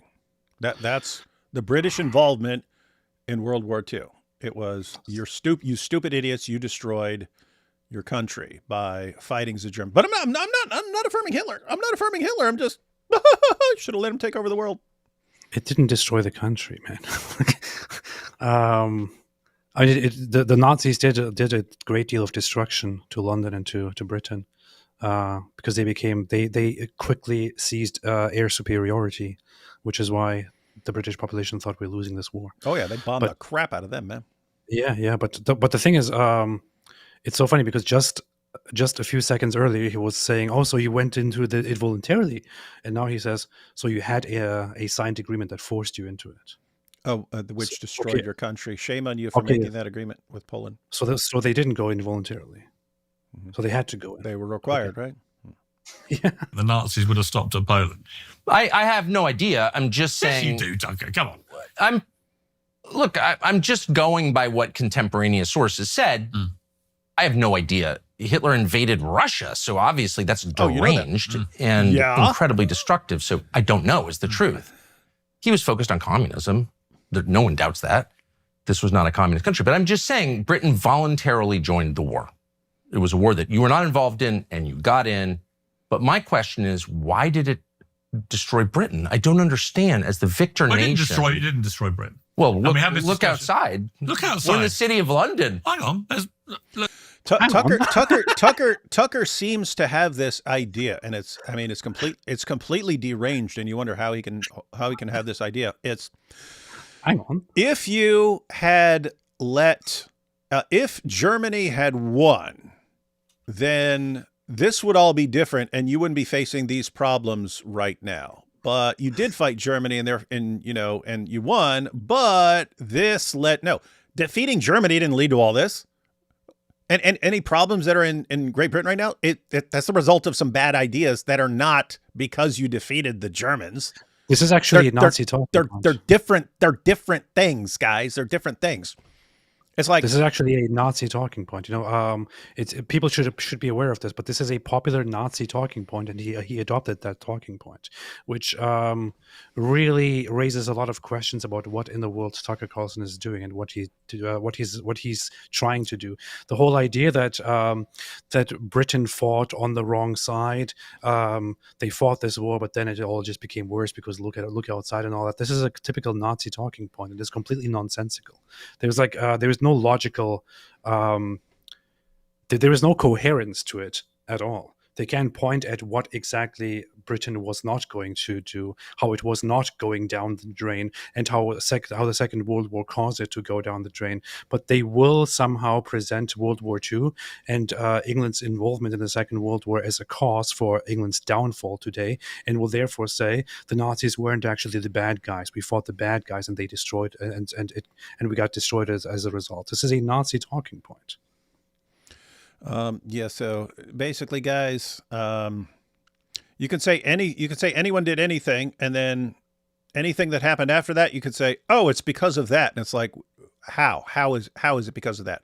I mean, are bad things happening in the UK right now the result of fighting in World War I? Like, is that the cause of it? You could say it, right? Or something before that, or before that, or before that. You could point to any problem the United States is going on right now and say, is that because the United States fought in World War II? Or is it because the United States fought in Vietnam? Or is it because the United States fought in Korea? Or is it something separate and it's the result of some bad ideas or bad policies or something like that? Tucker, nope. Problems you guys have right now are because you fought the Germans. If you hadn't fought the Germans, everything would be going really, really well. You'd all be speaking German right now, singing Deutschland, Deutschland über alles, but, at least you wouldn't have this problem right now. Anyway, it's Tower Bridge. It's the Tower of London. Magnificent. Well, it office blocks changed London. Why do you look at this and see a wrecked country? I don't. Well, I don't see an English country. So we're in the city of London now. What do you mean there? So now it's because you fought the Germans. Now you're bringing in all these people, and it's because you fought the Germans. You could have been the smallest freaking province in the German Empire, but you chose not to be. And now look at what you've got. Lots of immigration. What do you mean by that? It's not. Well, people whose ancestors built Stonehenge are not here anymore. So the city of London is 36% white, and that's happened in the last, 40 years. But England is about 70% white. Nazis, man. Mm-hmm. It's because you fought the Germans. That didn't happen because of World War II, man. You could argue that England ended up importing large parts of workers to fix things and took them from Muslim countries, and that is what contributed to this. So you could say, yeah, maybe fighting in the war led to this in some way, but that's not really how it works. England could have fixed that problem in many other ways. They chose to pick that really dumb solution. Yeah. In other words, you could go back 20 years and just have some people in charge with some better ideas or a better informed population, and you wouldn't be having the problems that you have right now. You could go back to once the grooming gangs were starting, you could go back and have a different kind of population with different leaders in charge who would say, oh, we have to crack down on this right now. We're not going to be silenced by claims of racist and Islamophobia. We're not going to fall for that. In other words, how does defeating Germany in World War II ultimately just inevitably lead to you backing down from being called Islamophobes to where, Islam can take them? By the way, what's his problem with Islam taking over? I thought that was good, man. That's like Hitler would have saved you, according to Tucker, but now Sharia can save you. It's just going to be like the UAE or something, right, Tucker? It's going to be awesome. So what are you complaining about? It's good. It's good if Islam takes over, Tucker, because Islam is good. Remember, we should just let the Taliban take over. They do a bang up job. They'll stop all the things you're worried about. Look at this. Think about this. So here is what Hitler wanted from England, right? The idea that these people present here is that England jumped into the war and thereby voluntarily fought. Here is what Hitler actually, by his own speeches and his own statements and his own planning, wanted. What do you know about Hitler's speeches, apart from memorizing all of them? Anyway. What Hitler wanted from England was, we have no problem with England as long as they quietly submit to our expansionism and to our rule and step aside and step out of our way. As Germany, we eventually want to take over France, want to take over all the Netherlands and Belgium and all the other minor countries, want to expand to Scandinavia and somehow subjugate or directly take over and annex those places, want to take over Poland, want to take Czechoslovakia, unite Austria, then have a border with Italy as the other fascist nation, expand into the Balkans, then fight against Russia eventually and take all of Russia after we massacre their population as a living space for our Germanic people. So we and we can maybe figure out a deal with Spain, or they can become our subjects under a fascist rule. All of this, England should allow for us to simply happen. They should just step aside and be good boys. So listen to that. All of Europe would be taken over completely by Hitler. He clearly laid this out and very explicitly said these things, and was also pushing forces to be ready on the wait, by the way, for an invasion of Britain. And according to Tucker Carlson here, Britain should have just, under these circumstances, be like, okay, yeah, we'll just sit here and just watch all that happen, with the hopes that that Hitler won't eventually invade us. Right? You absolute moron. Yeah, it's completely moronic. By the way, notice how these things are connected, right? It's like extremely short-sighted thinking. You can guess what, Tucker? There are groups that really want to take over and dominate the world, right? That was one of them. If you're a group that doesn't want to be dominated by these guys, you don't want them to take over half the world and then go, what about these guys over here? You don't want them to get that powerful. You don't, right? You want to stop their momentum. But think about that, right? Why should we care about Israel? It's a different country. Why should we care? Why should we care? Who cares if they get taken over? There are some of us who really, we've pointed out before, I think you would get the revival of a caliphate very quickly after that. They consider that the obstacle. If we're not powerful enough to retake Israel, if we're not powerful enough to, why do we think we're going to be able to like actually have a caliphate again? What AP, don't we have Hamas saying, yes, we deal with these guys, then we reestablish the caliphate? Do they not say that? Yes. Okay. So in other words, you could actually think, well, if they took over Israel, what's that got to do with us? It's got nothing to do with us. We're over here. We're on the other side of an ocean. What's that got to do with us? well, believe it or not, that can sort of revitalize some serious attempts to conquer the entire world. And then you get a massive bloodbath, and it's like he's only thinking like 5 seconds ahead of anything. And pretty stupid thinking. Somebody just brought up a very good point. I lost sight of it, but somebody just said, didn't Tucker justify Russia's war against Ukraine based on the idea that, based on NATO expansionism, allegedly? This is very funny. That's actually a very good point. Oh, interesting. So so Russia can see NATO expanding and go, you know what? We don't like the idea of you guys expanding because that could eventually be bad for us, and it might be too powerful. And so we need to stop this now by jumping into Ukraine. And Tucker, well, see, it's perfect reasoning. They can look and see these guys are planning to expand, and they could think we don't want to wait. We don't want to wait until they're too powerful. We have to go in now. So according to him, a defensive union like NATO, if it plays with the thought of accepting Ukraine as a member state or an observer state, can be seen as dangerous enough to justify an aggressive, brutal war against Ukraine by Russia. That is completely justifiable. That's completely cool. But when you have something like Hitler brutally expanding, invading country after country after country after country, with clear intent to also eventually subjugate England should just stay out of there. Great reasoning, man. Weird stuff. It's weird how he's always on the pro-Russia side, Russia right, Russia good, and always against the U.S. side, but while saying things that are going to resonate, like in this entire little section right here, it's going to be, think about all the immigration, all the people, you're being replaced, guys, you're being replaced by all these immigrants. It's not even England anymore. There are tons of people who are like, wow, right. This is what I say, guys. They'll say all kinds of things you agree with. But what's his actual conclusion? See, you should have fought Hitler, you idiots. What are you, stupid? You should have left him alone and let him take over. This is some sick, evil stuff, man. And people love it. It's weird. Let's see. Okay. Well, it was 99% in 1945. Okay, so we've evolved. But you're on the way to becoming the minority in the country. So no one wants to say that. I think you can get arrested for saying that here. Well, no, that's not white supremacy. This is the indigenous population of the country. Well, it's a statistical fact that I think by 2100, we will be a minority white country. 2063 as of today. Well, I've read a bit later. But these are dynamic numbers, so they change. Yeah, but here's my question for you. So what?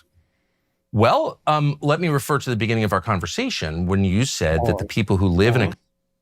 Pause. Okay, so here, unfortunately, I have to agree with Tucker Carlson. That's the point! That's the point!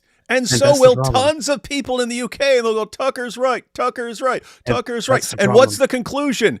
Shouldn't have stopped the Nazis. Shouldn't have done it. They were the good guys. They were the ones who were going to save you. They were your saviors.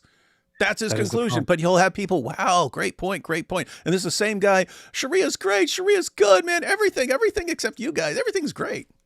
That is exactly the problem. So, of course, I have to disagree with Piers Morgan here and consider Piers Morgan's objection of, well, so what, as completely stupid, and have to agree with Tucker Carlson here. But this is how he gets you. This is how people like this get you. And the funny thing is that he's also that Tucker Carlson acknowledges here the problem of a population, of the native population becoming a minority, but for some reason he has a big issue with talking about Sharia law and talking about Muslims. Excuse me, who are the primary demographic, the primary people who are replacing this white British population? That's what I mean. Isn't this good, Tucker? Isn't it good? Isn't it good? Because guess what? I mean, think, he was sitting there saying how Muslim countries are better than U.S. cities and so on. Muslim cities are better than U.S. cities. Oh, look, you just leave your keys in your car. It's great. It's better. Okay, we're saying the U.K. has all this problem. Wouldn't Sharia be the solution, Tucker? It's so great. He's such a hypocrite, man. That's what I mean. It's like, anyway, it's weird stuff. Country define the character of that country. And then you said, yes, all the things for which we were famous and in which we had pride, like our stoicism, our concern for others, our tidiness, the cleanest country in the world now, it's pretty filthy. all those things change when you get new people moving there. You said that. I mean, you're the racist, not me. So I'm just using the parameters that you set. I did not say that was down to. He said no. No, you didn't say you didn't. White people coming to the country. Well, that's who lives. People should pronounce Nazis as Nazis. I don't believe that. No, but that's what you said. I said there was creaking pressure on public services. No. From the increased but population. you also maybe foolishly admitted the truth. You could get arrested for this, so I know the stakes are high. But you said that when the people who live in a country change, so does the culture, which is like the most obvious. It's like when it rains out, it gets wet. That's not a controversial observation, but it's illegal here because it is true.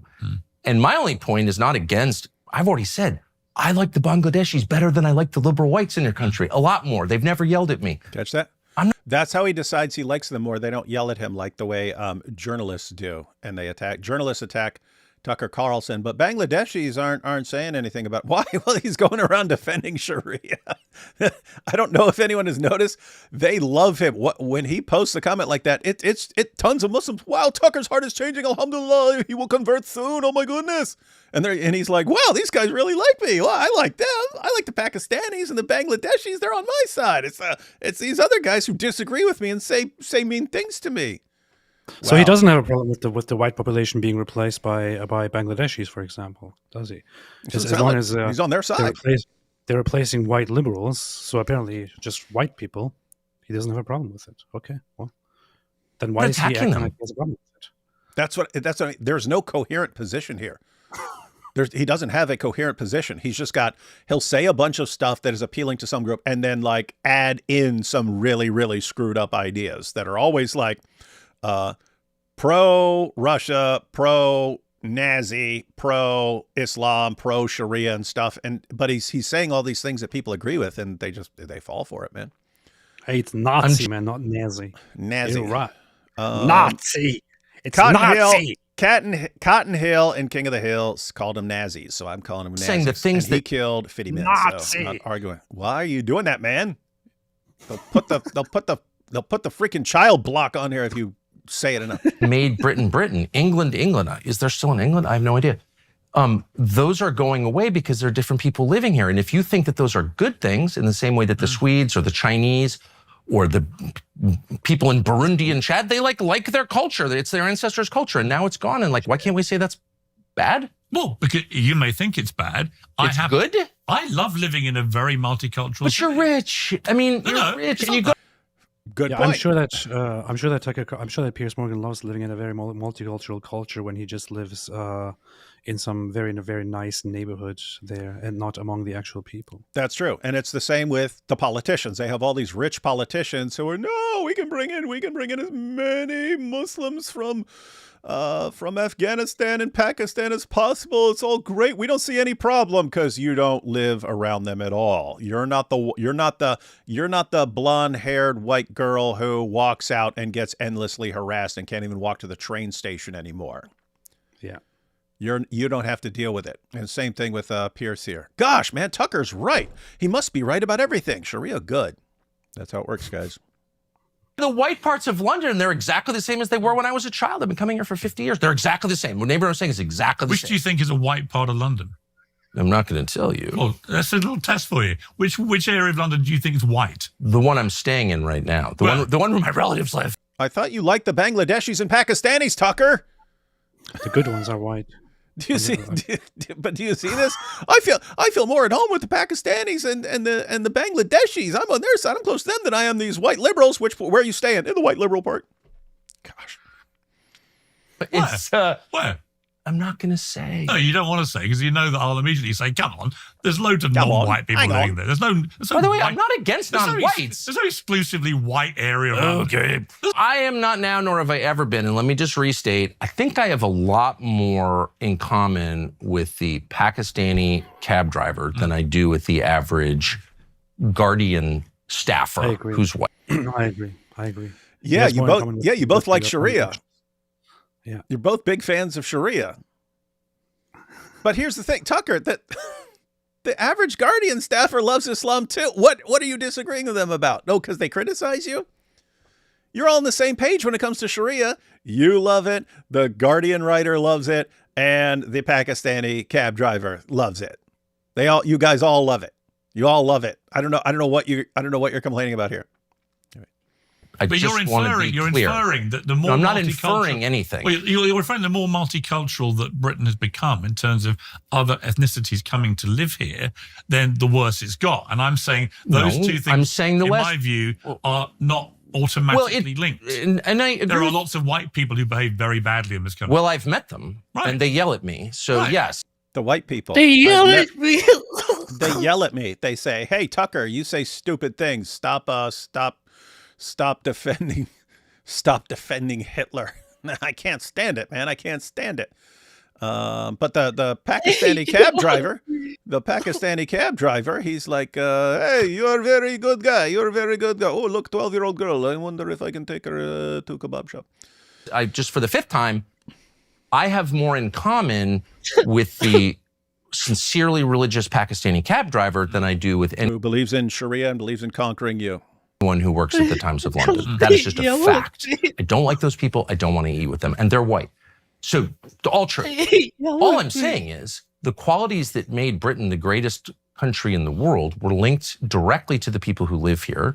And so, of course, by definition, multicultural means less of some cultures because there's dilution of the dominant culture. And you've conceded that already. There are lots of people who are non-white, who've been born and raised in this country, who've contributed brilliantly I would never to deny the success of this country, who've risen to the top positions in top industries, whether it's music. So defensive. I'm not attacking the non-whites. Because you're worried about getting arrested. I get it. And I'm by not the way, worried about being arrested. When they rush in the door with no guns, little bobbies with their sticks. They might if they saying they don't even have guns. They're going to come in and beat him up with their sticks because of what he's saying right here.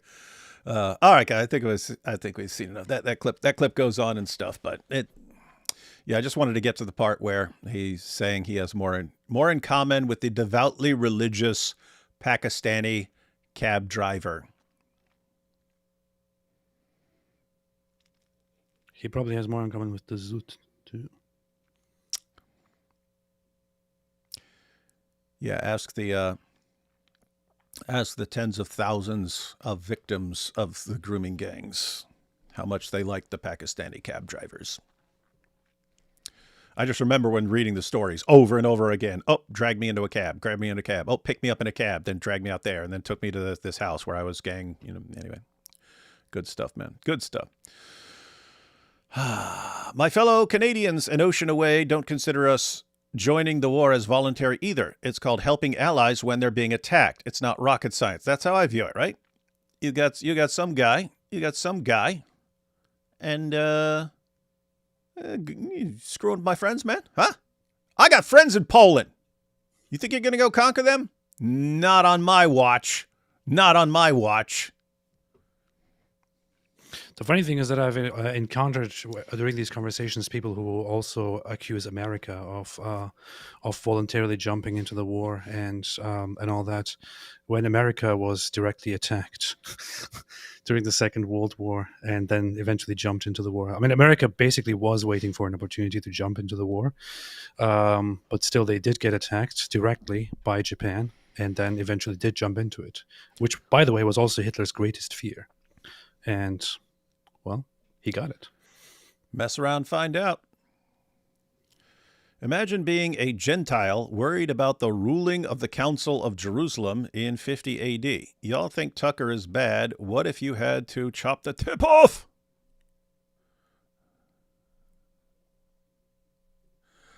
Al-Zudi Gelmedin. What is this? This some Turkish nonsense? That is Turkish. What? It says, before Al-Zud comes, save your butt. Save your butt before the Al-Zud comes. Versailles catapulted Germans into poverty. No, it didn't, AP. Read Sally Mark's paper, Mistakes and Myths. Germany never actually paid. In your face. Dude, huge economic conditions, including trade restrictions and everything, was imposed on Versailles. Even the Holocaust museums will agree and say that the German population suffered greatly as a result of Versailles. You see, guys, it wasn't the Germans' fault. It was Versailles' fault. Blame them. No. for everything that happened. I mean, there is you don't have to agree with every single. You don't have to disagree with every single thing. There were terrible conditions, and those terrible conditions and the humiliation is what the Nazis took advantage of. Tucker Carlson. Muslims are great, but they also ruin UK. Watch my show. Tucker, what is K? Just runs on false post hoc, ergo propter hoc. Yep. Over and over again. Tucker getting his $7 million. Yep, getting paid. Tucker's dad was a far-right journalist, married an heiress to Swanson Food. His family has always followed cash, even as a kid. And as AP was pointing out, he was basically admitting it, right? When it's, hey, I didn't believe what I said about Islam for 20-some years. I didn't believe that stuff. But that was my job, because that's who was paying me. People were paying me, and so I said what I was paid to say. But now I'm defending Sharia and Qatar and Muslim countries and basically everything not American or not UK. But I'll still use talking points that appeal to Americans and that appeal to UK people to get them to accept the other things I'm being paid to say. The Nazis wanted to reestablish the Holy Roman Empire and telling Brits, who was the big boy, to step aside. Change of world order, like how China is now challenging the US. We should be asking who is better for the world. Well, obviously Russia and Islam. What's Tucker think about China? Let me guess. They're great, right? They're great and they should take over the world. I have an idea. If the West really feels the need to import the Muslim world, they should also import the same amount of goats to keep them occupied. What is this? Is this Valentina Gomez jumping in here? Anyway. Is Christian Gadfly a Sharia law expert? Yeah, I would guess. Christian Gadfly is a lawyer, everyone, so that makes him an expert in Sharia law. Yeah, he should go on there. I suspect he would know more than that other guest Tucker had talking about Sharia law and how going to law school makes you an expert on Sharia law. All right, AP. We've seen these guys really love. I titled this Tucker and Piers Love Islam. Isn't it interesting? Because it's two different ways, right? Tucker defends Sharia, says how great it is. It's so much greater than things are in Western cities. Muslim cities are so much better. The Taliban, you've just been brainwashed to have a problem with the Taliban. You've been brainwashed to have a problem with Sharia. Islam's impact on women. Oh no, people are just complaining about women not being able to get PhDs in feminist studies. That's what's going on here and so on. So he's saying all that kind of all that stuff, but he's critical for some reason of bringing in tons of Muslim immigrants into the UK. He's got a problem with that. Whereas Piers is fine with bringing in tons of Muslim immigrants to the UK. So they both love Islam, and they're both defending Islam and a takeover, just in completely different ways and arguing about it. When it's weird, they're kind of on the same page as far as Islam taking over. Tucker just thinks it's better than Western systems, since we only had one thing. We could have gone with the Nazis and then things would have been okay. But since we left them, therefore Sharia is better. And Piers is just, well, let Islam take over because it's great too. Anyway, really, really weird, wild stuff. These guys have massive, huge followings. I have more in common with sounds very rehearsed. Yeah, almost like it was a line given to him with a price tag attached. All right, AP, what's going on, man? Update everyone. I'm just currently working on finishing the Zut train video, and then I'm going to publish the Zut song on Spotify and on everywhere else. And everybody's asking about it all the time. Is one we eventually need our planned music video for. You play any instruments beside the shofar? What? Do you play any instruments besides the shofar that you are the greatest at? I'm learning. I've seen you mess around the lyre or something like that. You liar! Yeah, liar. I'm practicing the lyre, and at the same time practicing some other things, but mostly the lyre. I like the lyre. I'm just saying, because when we record the video in a honky-tonk bar, you're going to have vocab as Prophet Muhammad. We're going to need like 20 al-zut behind him, 30 al-zut if possible. They're going to be dancing behind him. I'll sing the song. We'll have the band, but you kind of need to be there. You need to like be the guitar player or something like that, even if you're not really playing. You know what I mean? I can just pretend. Yeah, I'll do Yeah, it. for all the close-ups and stuff like you'll actually with your beard and stuff like this, and with the correct get up and a cowboy hat on, you'll actually look. We'll make a redneck out of you, man. We'll make a redneck out of you for the Zoot song. But I want to add an Islamic element to it, so got to do that. We can. Let's do it. All right, these last couple. Are we going on your channel tomorrow? Yes. You're about to travel some, but are we going on your channel before you leave? That's funny. I forgot. I keep forgetting that I'm traveling. We might not actually, but I'll see. I'll check it out. I'll let you know. Tucker's demon attack sounds a bit zooty. Yeah, it does.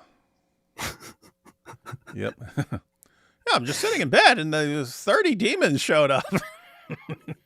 30 demons showed up and held me down and zooted me, and then left a big scratch. They left a big crack. But vast majority of UK migration happened in early 2000s, way after World War II, and had nothing to do with the Blitz. Yeah, that's the point. Dawood, did you get my email? Oh, yeah. I got all the Hakikachu graphics. I have to see when I will use them. Daniel features in my video for tomorrow. You guys definitely want to check that out. I'm not sure what I'm doing with the thumbnail or title yet. I have to figure that stuff out later. But yep, those will be used. That's fun. All right, everyone. Glad we are learning about Tucker Carlson, Piers Morgan, people in wealthy people who don't suffer the consequences of what they're convincing people of. Dangerous times, dangerous times, everyone. David, child marriage is bad. Yeah. It is really bad. David, grooming gangs are bad. It's really bad. The grooming gangs. Oh, the grooming gang. The grooming gangs won't let us get PhDs in feminist studies. Oh yeah, we're really supposed to be worried about that. And what's wrong with having sex? I thought it's a good thing. I think everybody's supposed to. Sex is a good thing. I don't know why you'd be against that. I mean, come on. I notice how Pierce don't care how the indigenous population would disappear because they would be long gone by that time. Carlson and Morgan are both sellout and hiding. Again, rich people who don't have to deal with the things they support. Can you gentlemen speak about how Satan pees in the ears of the Muslim believers? For Sayrate in the chat. Yeah, that sounds pretty Islamophobic, but Satan pees in your ears. Yeah. What's your point? Peeing in your ears. Yeah, I have to make a song about that. It's no great mystery. You should make a song about that. You should make a song. You've got all those weird little things about Satan farting when he hears the adhan and sleeping in your nose and stuff. You can just put all that stuff into one super dope song. Made a note of it. Please consider covering the Florida MSA incident. Cam Higbee did an interview. Street preachers are falsely being accused of a hate crime for preaching to an unauthorized Muslim public prayer at a university. Oh yeah, I still haven't. I've seen how it's been represented, but I haven't. I didn't look into the details yet. Let's see. People put in. We were closing out, but people put in a bunch of super chats at the last second. Can you gentlemen speak? Okay, we talked about that. Now, oops. Okay, we got that. And last one here. Tucker sounds like a demonic Mickey Mouse. That's a good description. All right, everyone. Cool stuff coming out tomorrow. Unless something goes horribly wrong tonight, should have I can't say it's my favorite video of all time, because I've had some videos that are like really, I just loved. But I think this may be the most brutal smackdown of Islam I've ever made. And in that sense, it will be my favorite video against Islam ever. So we'll see. We'll see what happens. And Tucker's laugh seems like blink if you're in danger. Yeah. My first super chat. Tossing in a super chat at the very last second of a live stream. But thanks for that. And all right, guys, closing out now.